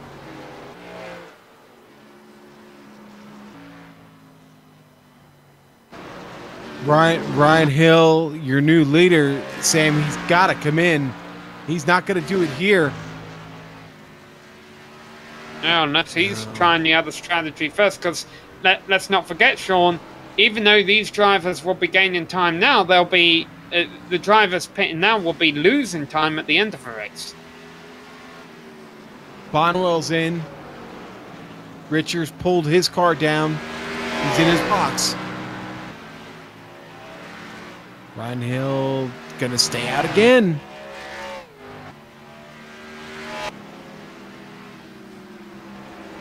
Theodore still yet to pit. Eisenhower's yet to pit. Yeah, and Eisenhower's in a window where he can come in now. I don't know if he wants to lose much more time, but he can stay out, but not much longer.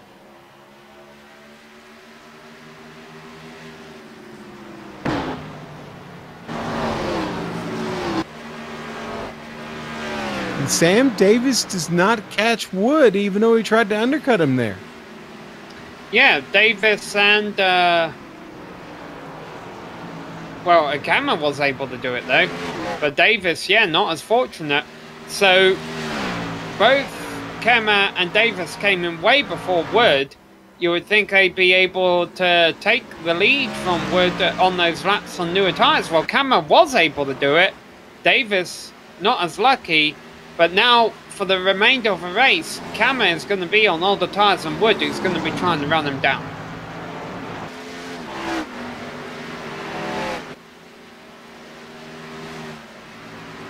Took 2 tenths out of him last lap. Wood's lap time this time by won't be as fast because he had to get by John Theodore there. Again, Hill, Theodore and Eisenhower still yet to pit. And actually, Gabe actually got a pretty decent run to get by Theodore there. I don't really think he held him up at all.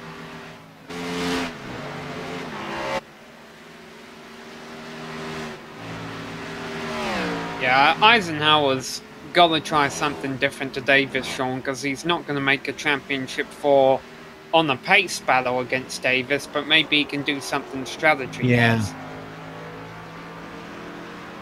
Well, I don't know how much more strategy-wise it could really do. He just needs hope on a caution flag, maybe. Well, the problem is I think Carl Kemmer's not too far away from unlapping himself from Ryan Hill.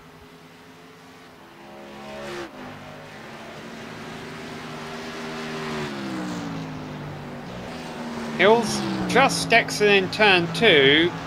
As Kemmer's going through the turn, but Kemmer's catching him about a second a lap.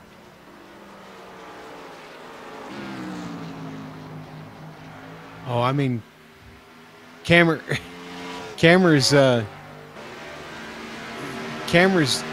can definitely see the bow tie on the rear end of that car now. Yeah, look at the other side of it. Adam Eisenhower might be able to lose a lap purely on pace to Ryan Hill. These two on the same strategy, but Ryan Hill coming up to put Eisenhower a lap down. And I think this is a sign, Sean, for Eisenhower when he goes a lap down here, which I think will happen in a couple of laps' time, saying, "Hey, and does that I think he's going to pit. Yeah, that's what he needs to do. You played your game as long as you could. Come in now."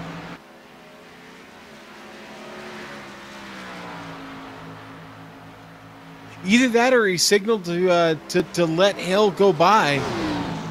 Hey, no, Eisenhower's not slowing down. He's going to keep digging here.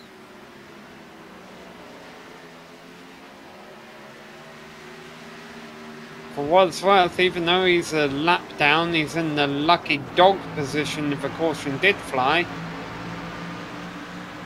Oh, and he was in the wall. Yeah, that's not going to help him. No, it's not. That really slowed him down. The camera is by. Here comes Gabe Wood. Yeah, and Eisenhower's off. Adam Eisenhower comes in. So, Wood, this is the battle for the lead of cars who have pit between Kammer and Wood.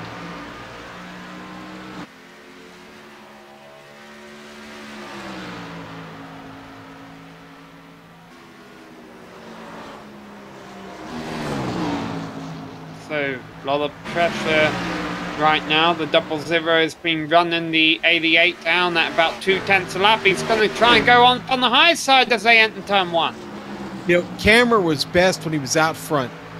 That car has never been better than when it was out front tonight, Sam. And whenever he's had to race anybody side by side, it hasn't been the best. Wood trying to hang on up top there. Yeah, it looks like it's almost done and dusted as that pink 00 car takes the position up into 3rd place. The lead of the cars who have pit, Ryan Hill and John Theodore, still have not. They're the only two on the lead lap right now.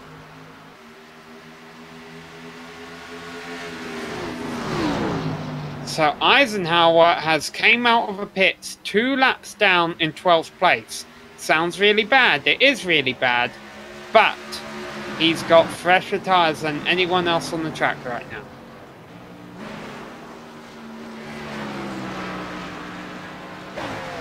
Theodore comes in. I still think he's going to need a little bit of help. Honestly, Sam. That's a long way to dig back from. Well, he can't have a caution yet. He's got to wait until he gets one of his laps back. He needs Ryan Hill to pit. Theodore's in. Wood just unlapped himself from Ryan Hill. And of course, Theodore will go behind Wood now because of his pit stop.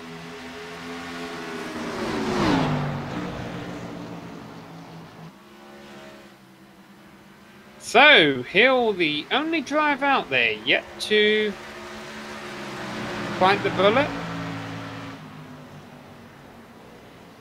He is certainly fighting the good fight right now, Sam. Yeah, I mean, obviously his strategy at this point is go until he runs out of fuel. I'm not exactly sure what lap that will be, but I think it's coming up.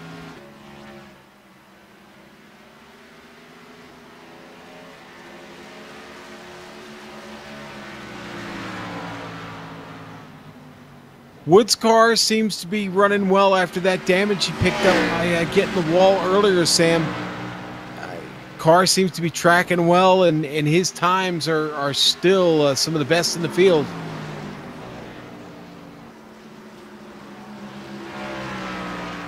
Except for Adam Eisenhower, who's turning 26s back there. I just want to keep going back to this Davis-Eisenhower competition. If Davis is 1 lap down and Eisenhower is 2 laps down, well, that could just mean that the lead is between them, but that's not the case. Will Davis is, in fact, a whole lap on track ahead of Eisenhower. So no matter where the leader is, Eisenhower is always going to be a lap behind Davis at this point, and that is not good news for the driver of the 86. No, it's not, Sam.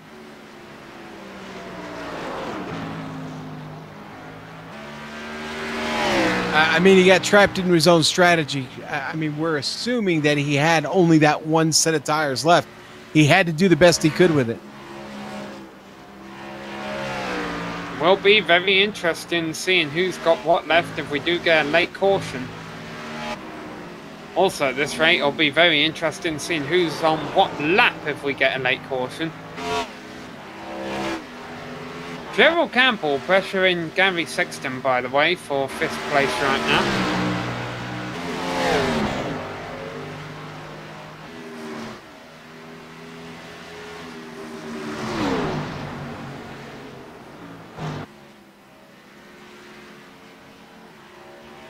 Using a bit of the apron to turns 3 and 4. Not able to make anything happen out of it though. Again, the points advantage Gerald Campbell came in with over the likes of Adam Eisenhower tonight was 38 points.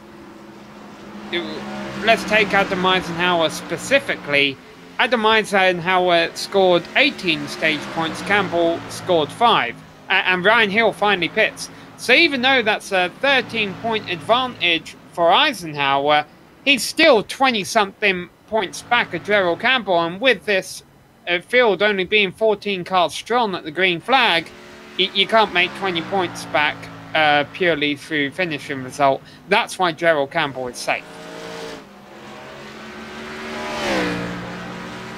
So with Hill pitting, this moves Wood back up to the lead, Sean. Yes.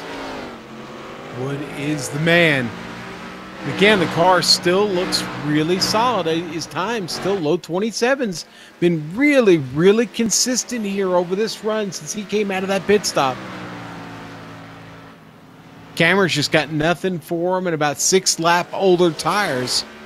And a gap that's now gone to 1.7 seconds.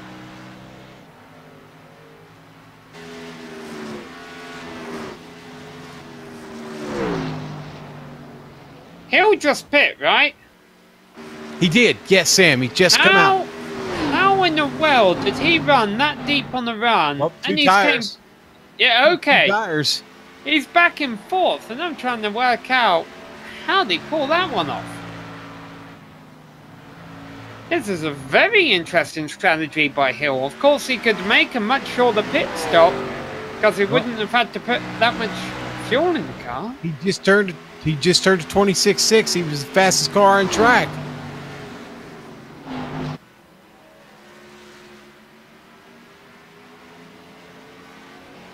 Oh, very loose there. That's the problem with taking right sides only and the fixed setup, is it loosens the car up.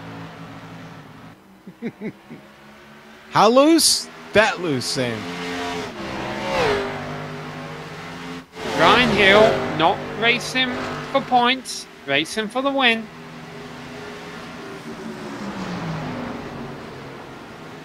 This battle continues for 5th place behind Hill. Yeah, it's a good one. Sexton in this here trying to hang on. Campbell going down low. There's Eisenhower trying to get through. Now Eisenhower, remember, he's a lap down, Sam, from them trying to get back on the lead lap with everybody, just trying to get through all of this.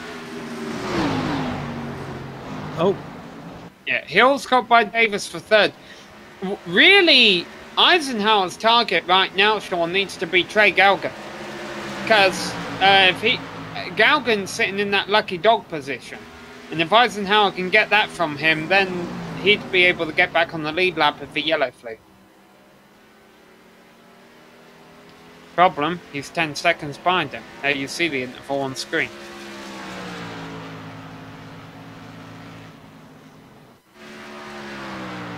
Hill continues to be the fastest car on track with 20-something laps to go. And boy, kudos to him for playing a very decent strategy call here. Yeah, we kind of overlooked that one. I don't know if it'll work, but it's working right now. I mean, he's just under a second, about 3/4 of a second faster. And it's what now? It's 2.6 seconds to Cameron, so he's definitely closing. Cameron's dealing with traffic now with Galgan. And Galgan's still racing, still fighting. Now, Galgan knows his job, of course, is to stay in front of Eisenhower, because he'd like to get the lucky dog. I mean, his chances are making the playoffs of winning the race. And right now, he's the first car lap down. He's got to keep that. As soon as he becomes the second car lap down, he's not winning this race. I mean, it's tough enough in the position he is now. You see Ryan Hill quickly closing on Trey Galgan. The key for Ryan Hill is going to be where he catches him. He's going to catch him right here in the dog leg. Not a bad spot to get him here. He's going to get that done. Yeah, much better tires, much better car at this point of the race. And Hill clears Galgan, and boy, that gets him really close to camera now. That closes it up to 4/10. With less than 20 laps left to go, Sean, I think it's time to do something. It's time to boogie, baby. Let's drop that disco ball down, get it spinning, make sure we get the light on it. Everybody get out on the floor. It's time to all skate. Everybody all skate. Let's go right on to the checkers. You see Ryan Hill made quick work of Kyle Kemmer there for second place. And now there's nothing in between himself and Wood other than 2.5 seconds of racetrack.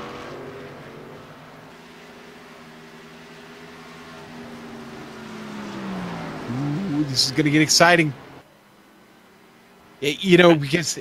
Because there comes a point now where things start to even out. Now, I don't think that's quite yet, but boy, I'll tell you what, in about 5 more laps, Ryan Hill's not going to be as fast, Sam. Those tires are going to start to fall off a little bit on him. We'll see those times start to creep up. He's still running 26s, but they're higher 26s now, almost into that 27-second range. So we'll see here. It's going to be very, very close. And Gabe Wood running a bit out of a groove, I think, in turns 3 and 4, unless he was doing that intentionally, trying to diamond the turn. I think he's doing anything right now that he thinks might make him just a tick faster than Ryan Hill. Hill just ran a 27.1, so we lost a 26 there all of a sudden. Wasn't quite as fast that time. Ryan Hill has... Oh, and there's a caution. Oh, Gary Sexton gets to the wall, comes down across the track, gets in a Clewell. Clewell actually able to get by, but poor Gary Sexton. Car stops down in the dogleg. Galgan will get the lucky dog.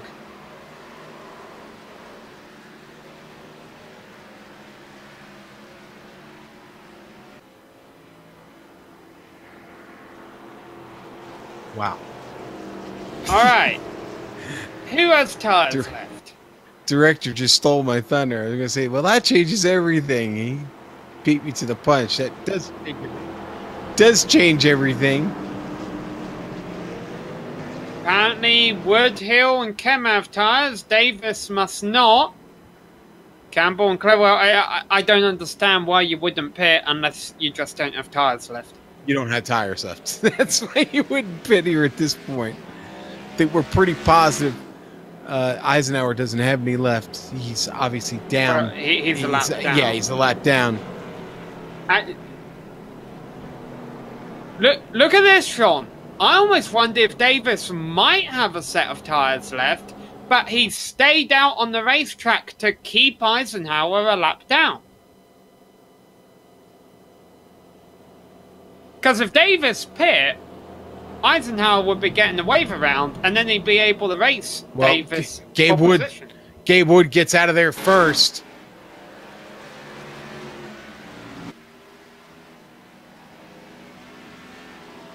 Showing Davis. Either way, I mean, even if Davis is out of the tires, he's he's sitting duck now. And wow, Eisenhower's coming in. Maybe he had a set left after all. It's still not going to help him get a lap back. You know what would help Eisenhower is a quick caution if he gets a lucky dog for another yellow. Right, possibly, yeah. And then Davis would be on old tires, Eisenhower would be on new tires, and they'd be on the same lap.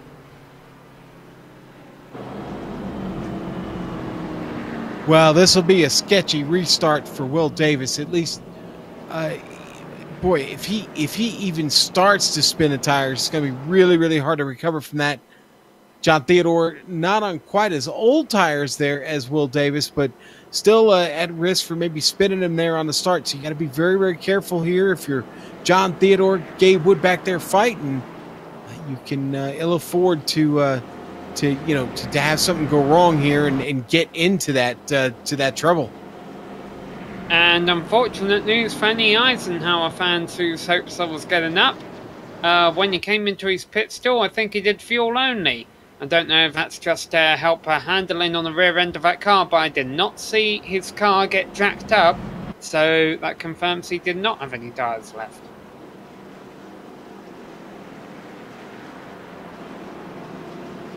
Lights off on the pace car. Will Davis and John Theodore on all tyres about to lead the field to green. Now, we've downplayed what's going on with John Theodore here. He's one of those who pretty much at this point needs to win the race to make it to the Championship 4. He's got track position.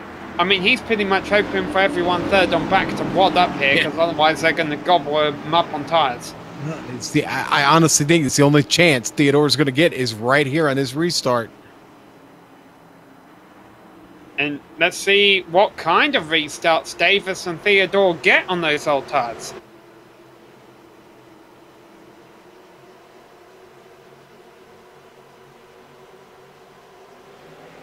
Here we go, 11 laps left to go. Davis leads them away. Not a good restart by Theodore. And Ryan Hill already up into second. Although he's still side by side with Theodore. Wow, look at what those new tyres are doing for him on exit. Gabe Wood chopped down there real quick. Right on the inside of Theodore. It's contact. Theodore is into the wall. He's going to keep it under power. And Campbell spinning. Yeah, Campbell was the one who got in there deep and into the side of Theodore. And honestly, from my angle, it looked like there was a bit of netcode involved in that too. That's what I thought I saw too, Sam. I mean, not that Campbell wasn't going to hit him, but he hit him before... he hit him before Theodore probably already knew he was there. Probably knew he was there.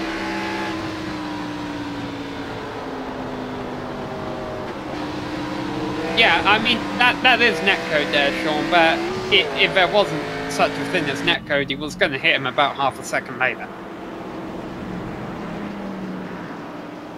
Well, geez, Sam, I didn't expect that.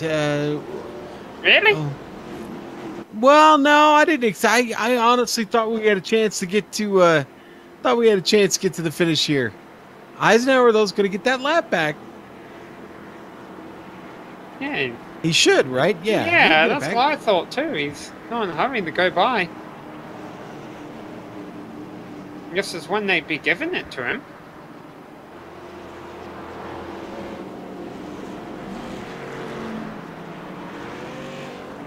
He did get a piece of a wreck, but I don't think iRacing holds that against you. I think he should still be able to get away from round. Well, he got a piece of something because he definitely has more damage on the car now. Hey, it's all worth it if he can get back on the lead lap. Yeah, absolutely. If he's on the lead lap and Davis is running third on the last lap or something but gets turned, and then Eisenhower beats him by a couple of positions, Eisenhower makes it a Championship 4. But he hasn't been gave a wave around, and he's coming into the pits. Again, not entirely sure why. Probably to get some repairs.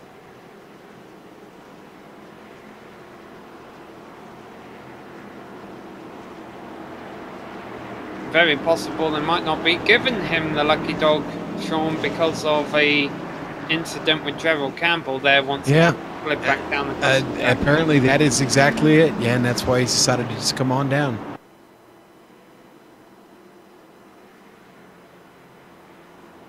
Well, it's just obviously that's disappointing for Adam. He's got to be feeling pretty down about that right now. He had a potential shot at this. Let's see, lights are going to go off this time. And that means we'll restart on lap 169. We could get 2 more cautions.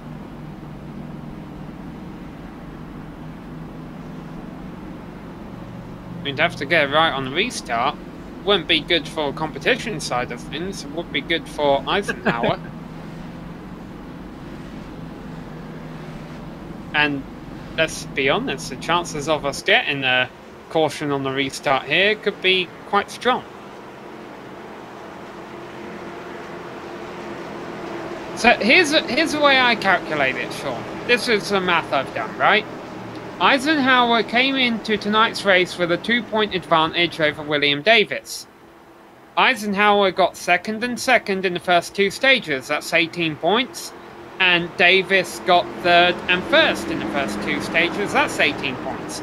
So, that means Eisenhower still has a 2-point advantage over Davis. They both received points for leading a lap. They've both done that tonight. I've got to be honest, I don't have a math in front of me to see if Davis has led the most laps to this point. But essentially what it means is you're looking at a magic number of 2 or 3 positions that Davis has to beat Eisenhower by. Right now he's got that. Davis has got to be careful, to be honest, that he doesn't fall back to 8th or 9th here. Anyway, let's see what happens. Hill leads him back to green. Not a good restart by Kemmer on the inside. Not a great start by Davis either. His tires were spinning just a bit. He had trouble getting her under power. Drops him back to 4th. Davis has just got to keep about 2 or 3 of those cars behind him. Some of these drivers on newer tyres, like Bonwell right there, are going to blast by, and there's nothing he can do about that. He might still be okay. I've got to be honest, Sean, now I'm thinking about these old tyres for Davis, I am starting to get concerned for him. Oh boy! And he almost got into it with Farewell and Galgan making contact ahead of him. Yeah, that would have been just brutal for him. Eisenhower did park the car, Sam. Somehow he took 2 tires. It was not intentional, but he advised race control he was going to park it. Yeah, not have any tires left.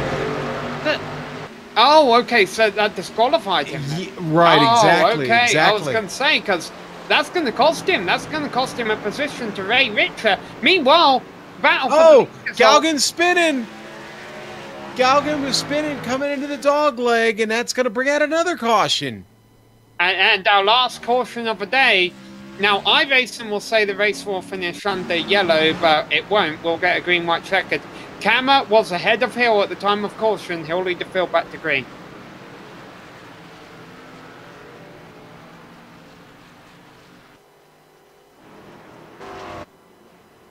But here's the point I was trying to make, Sean.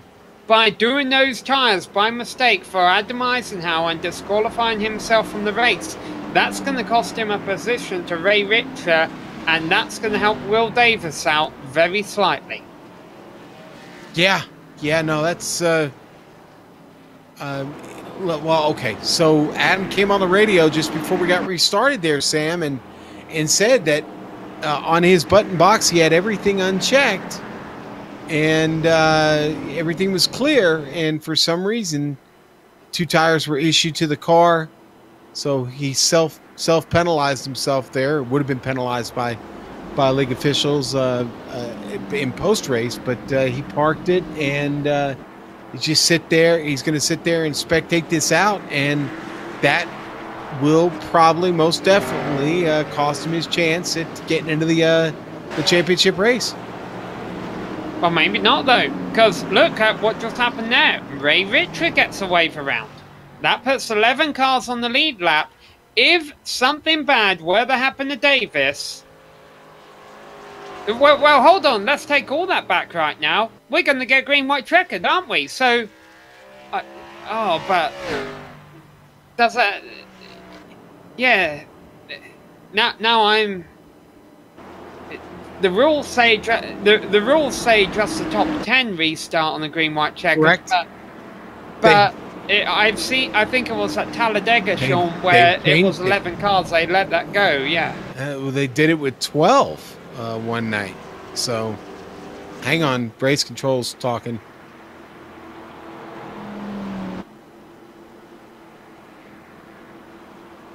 Now, I missed what he said. Leader will get lane choice, obviously, but this will be a green-white checker. Now, what's going to happen, Sam, is they're going to follow the pace car around, and when the pace car pulls off after that victory lap there, what would be the post-finish race lap there, then they will go.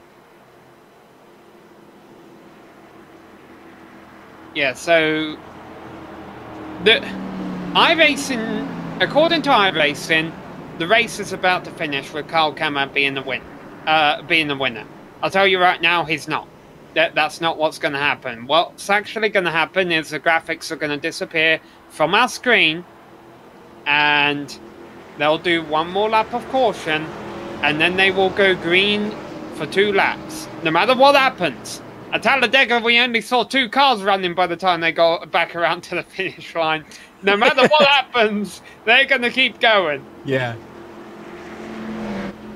All right, Kyle Kammer leads lap number 175. Good for him. He hasn't won it. Okay, everybody giving the command to double up now.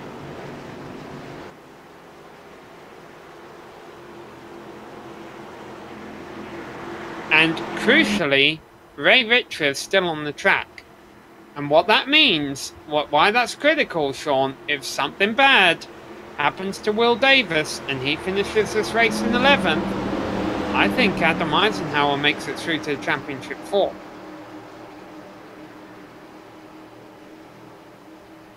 But we're keeping a half an eye on that, half an eye on what's about to happen up front. All these drivers have different tyre strategies out there. Kammer and Hill about to lead them back to green. Wood and Bonwell right behind them. Then Clerwell, Sexton, Davis, Theodore, Campbell, Galgan and Richter. Here we go. 2 laps, 2 miles to settle it all. Nice restart by Kammer. Boy, it sure was. Kammer got out there quick. Ryan Hill moved up in front of Bonwell, cut off his run. Gabe Woods got nothing going yet. In fact, he's stuck back there with Bonwell. Everybody else behind really kind of lagged on the start. Kammer, though, still got it really comfortable up front. Ryan Hill digging at him. At the back, Davis is in the middle of a 3 wide. He's still got a couple cars behind him. That'll be enough, although things can sketchy out of turn 4. Up front, it's still Kammer leading Hill through turns 1 and 2.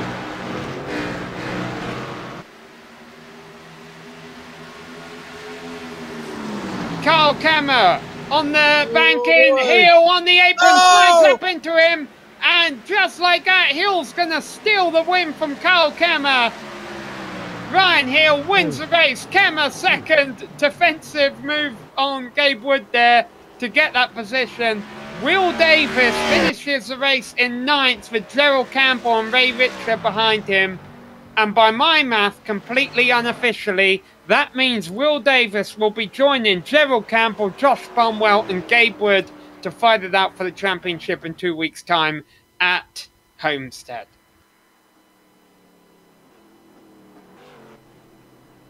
Well, Ryan Hill made an aggressive move, but anything goes on the last lap here, especially at these, not necessarily a short track, but mile-long circuits here on the NASCAR schedule. I'm sure that might not be the way Kyle Kammer will see it. We'll get to talk to them and find out in just a few moments here on the GSRC. Don't go away.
Hello and welcome back to ISM Raceway, where we've just witnessed the penultimate round of the 2018 AdPro 360 Challenger Series here on the Global SimRacing Channel, sanctioned by the SSCA.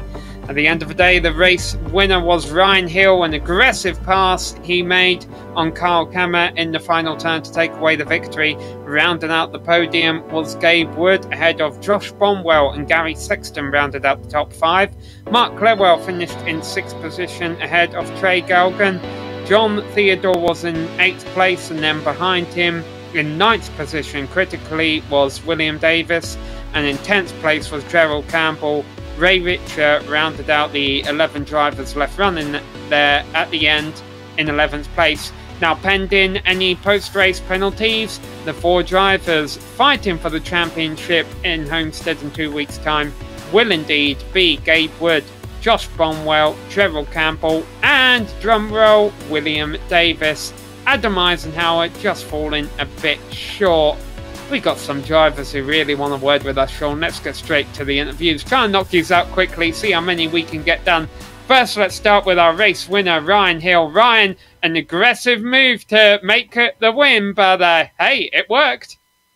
Yeah, it was I looked at it a few ways. I kind of looked to see what would him or his team do, and it was also my birthday today. So he wasn't running for points. I wasn't running for points. So we made something happen. For the first time this year, something actually worked. Well, it is your second win of the season, but first win on your birthday. So happy birthday there. I'm judging by your voice, you're 25. 24. Close. Oh, very close. First math thing I've got wrong today, Sean. All right, well, hey, Ryan, it was a great race out there. It was tricky to pass, but not impossible. We saw some pack racing there in the second stage. I think about 10 laps into the run, the whole field was covered by 3 seconds. Some great racing out there tonight. Yeah, it was definitely interesting because you had I don't want to say a lot of the slower guys, but some of the guys you normally wouldn't see up front, they took on fresh tires, and a lot of us on old tires.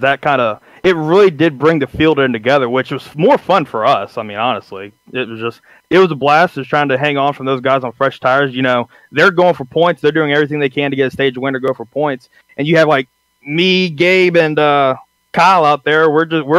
Gabe's locked in. Me and Kyle's just out there for fun and trying to avoid hitting them. Yeah, we got a lot of drivers who want to talk to us about all this, Ryan. So we'll let you go. Are we going to see you back in 2 weeks' time at Homestead? Get another win before the season's out? Nah, I think that race is Wednesday, and I think that's going to be my last administration race or race control race for this season. So I got to make sure these guys be on their best behavior that night. So that's what I'm going to be doing. All right, well, a fantastic move, although we'll get to talk to Kyle Kammer here and see his views on it, but definitely a great move from our perspective, Ryan. You got your victory, put on the great show. Congratulations. All right, thank you. Y'all have a good one. All right, Sean, let's get the other side of that battle. All right, well, we'll talk to Kyle Kammer, our runner-up tonight. Kyle, listen, I said it during the broadcast. That car was never better than the first stage when you're up front in the clean air. It just seemed like you had it all worked out. Talk us, though, through the end of the race. Has the red mist cleared, or are you still seeing it? I'm more upset with myself, just inexperience for that situation. And, I knew he was going to try to dive it down in there, and I knew if I held the outside line, there was no way he could get it to stick. I didn't know that he had planned on using, my car. I thought we were racing differently, but he's going for the win, and if you're going for a win, that's what you got to do. How much fun did you have tonight, Kyle? It certainly looked like a blast out there. The passes didn't come easy, and there was actually a lot of traffic to drive in and around. Yeah, I had a blast, and everybody was on sort of different strategies, and so it made things really interesting, sort of working your way through traffic. You didn't know if a guy was on 2 tires or no tires or 4 tires, and so it kept you up on the edge of your seat the whole time, trying to make sure you didn't make any mistakes. So I guess that means you don't have anybody spotting. You don't have anybody on the box for you. I did not have anybody up there tonight. You know, gosh, that last corner there, I knew he was throwing it in, and I thought there's no way he can stick. The only thing he could do is bounce it off me. And when I saw that he wasn't going to make the corner and he was going to end up using me, I hesitated on the crossover. I should have braked harder, downshifted, and then crossed him back over, and I think I would have got him. That's why I was talking about lack of experience. I'll probably replay that one in my head all night. No, I'm sorry, man. Well, will you need to get focused for Homestead? You're going to run that final race here with the Challenger Series. Yeah, the Challenger stuff we do for fun, and I'm really focused on, you know, I was trying to get a bunch of experience tonight because, you know, for the Cup playoffs, we come here to Phoenix next week, and it's I'm in a winner I'm out situation, and so I was hoping to gain as much experience as I could tonight, and I think I learned a lot that, you know, hopefully will transfer over to the Cup cars next week. All right, and you know what? We hope it does work out for you next week. Congratulations on a podium finish. We will see you next week, sir.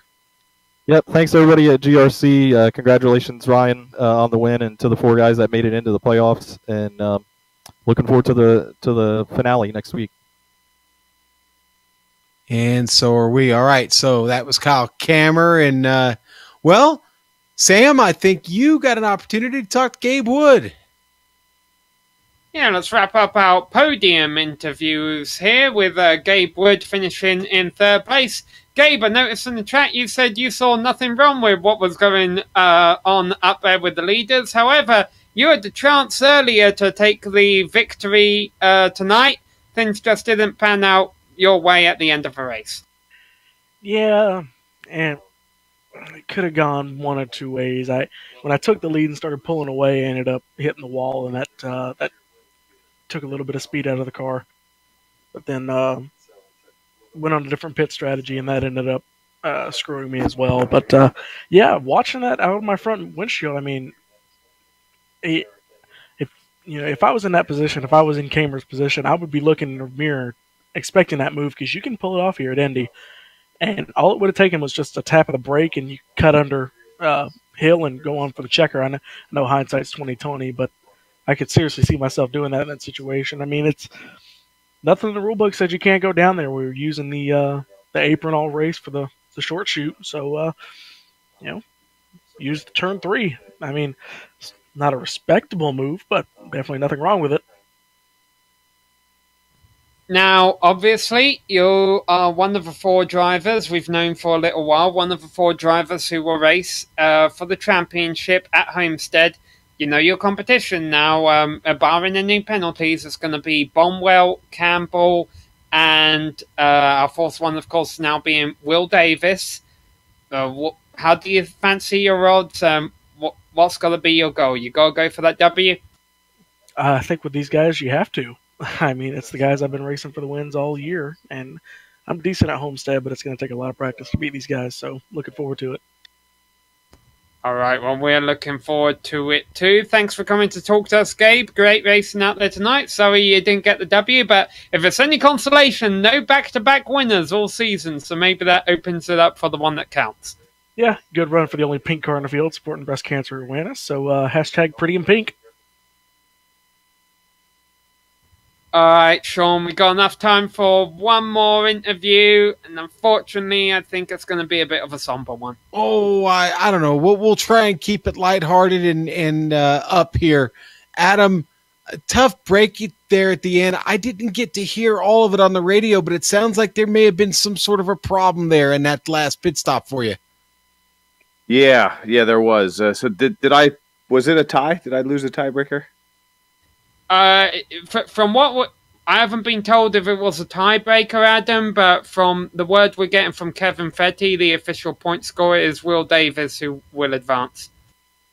Got it. All right. I knew it was close. I figured I calculated a tie, and then, of course, I would lose a tiebreaker. But, yeah, so on the last pit stop, boy, I was hoping to be able to get a lucky dog. That spin happened in front of me. I ran right into it when Gerald came back down the track. And I figured, well, I'll go in and just get some repair. and I didn't flip the right button on my button box, my Sim Speed Shop button box. No fault of theirs; it was all of mine. And I ended up popping 2 tires on the car. And I thought, if I go out on the track, I'm disqualified. So I just parked it and hoped that Will would come back to me, knowing his tire strategy and other people have better tires. But I guess it didn't happen. Well, Adam, I appreciate you being so frank about it. The question is, did you have any fun tonight? And if you did, is it just all gone now because you now get the depressing news that you don't advance? Yeah, I had a lot of fun. It's it stings right now, but it's racing. It's a small part of life and a small part of the things that go in the world. I'm cool. I put myself in a position. Will's probably outfinished me in 20 out of the 22 races or something crazy like that. I've not checked it, but he's run strong all year. I knew I was kind of the underdog, even though I was three points up coming into the race. Him and I battled with the same strategy, just go for stage points. What I'm also disappointed in the second stage, he took 2 tires, won the stage. I took 4 and finished second. So I was kind of on the defensive after that. And, I regret that decision a little bit too. So other than that, I'm cool. I'll come out in Homestead and, give him hell there. All right. And we certainly hope you do. Adam, thanks a lot, man. I really appreciate you coming in and talking to us at, less than exciting time. So that's Adam Eisenhower. We're going to move on. And Sam, I think it's time to put a bow on this and wrap things up. Absolutely. Well, in 2 weeks' time, we will be back for the season finale at Homestead, but many SSCA and GSRC broadcasts left to come up before then. We'll have those on your screen in just a moment. First off, we got some people we'd like to thank, including simspeedshop.com, which is a great place to order custom button boxes as well as to buy and sell used equipment. For more information, go to simspeedshop.com. We would also like to thank all of the organisers and the competitors of the Simulated Stock Car Association and the AdPro 360 Challenger Series for coming out here tonight and putting on a great show. AdPro 360 is an advertising agency that specialises in digital and social media marketing. For more information, you can go to adproresults.com. We would also like to thank all of the companies that provide the software and hardware for our broadcasts. There you see them listed on your screen. Additional thanks goes out to Eric Ekholm and June Lalonde who provide us with our great music. See the screen for how to get a hold of more of their great work. Thanks to the team today, Sean, Joe and Dougie. If you'd like to find out more about GSRC, visit us at globalsimracingchannel.com. Also on social media on Twitter at GSR Channel, Facebook at facebook.com/globalsimracingchannel and Instagram at GSRC_gram. All of the upcoming races for our other series are listed on screen, so check those out, mark them down on your calendar, and don't miss another second of exciting racing action. But until next time, race clean, race hard, and we'll see you on the track.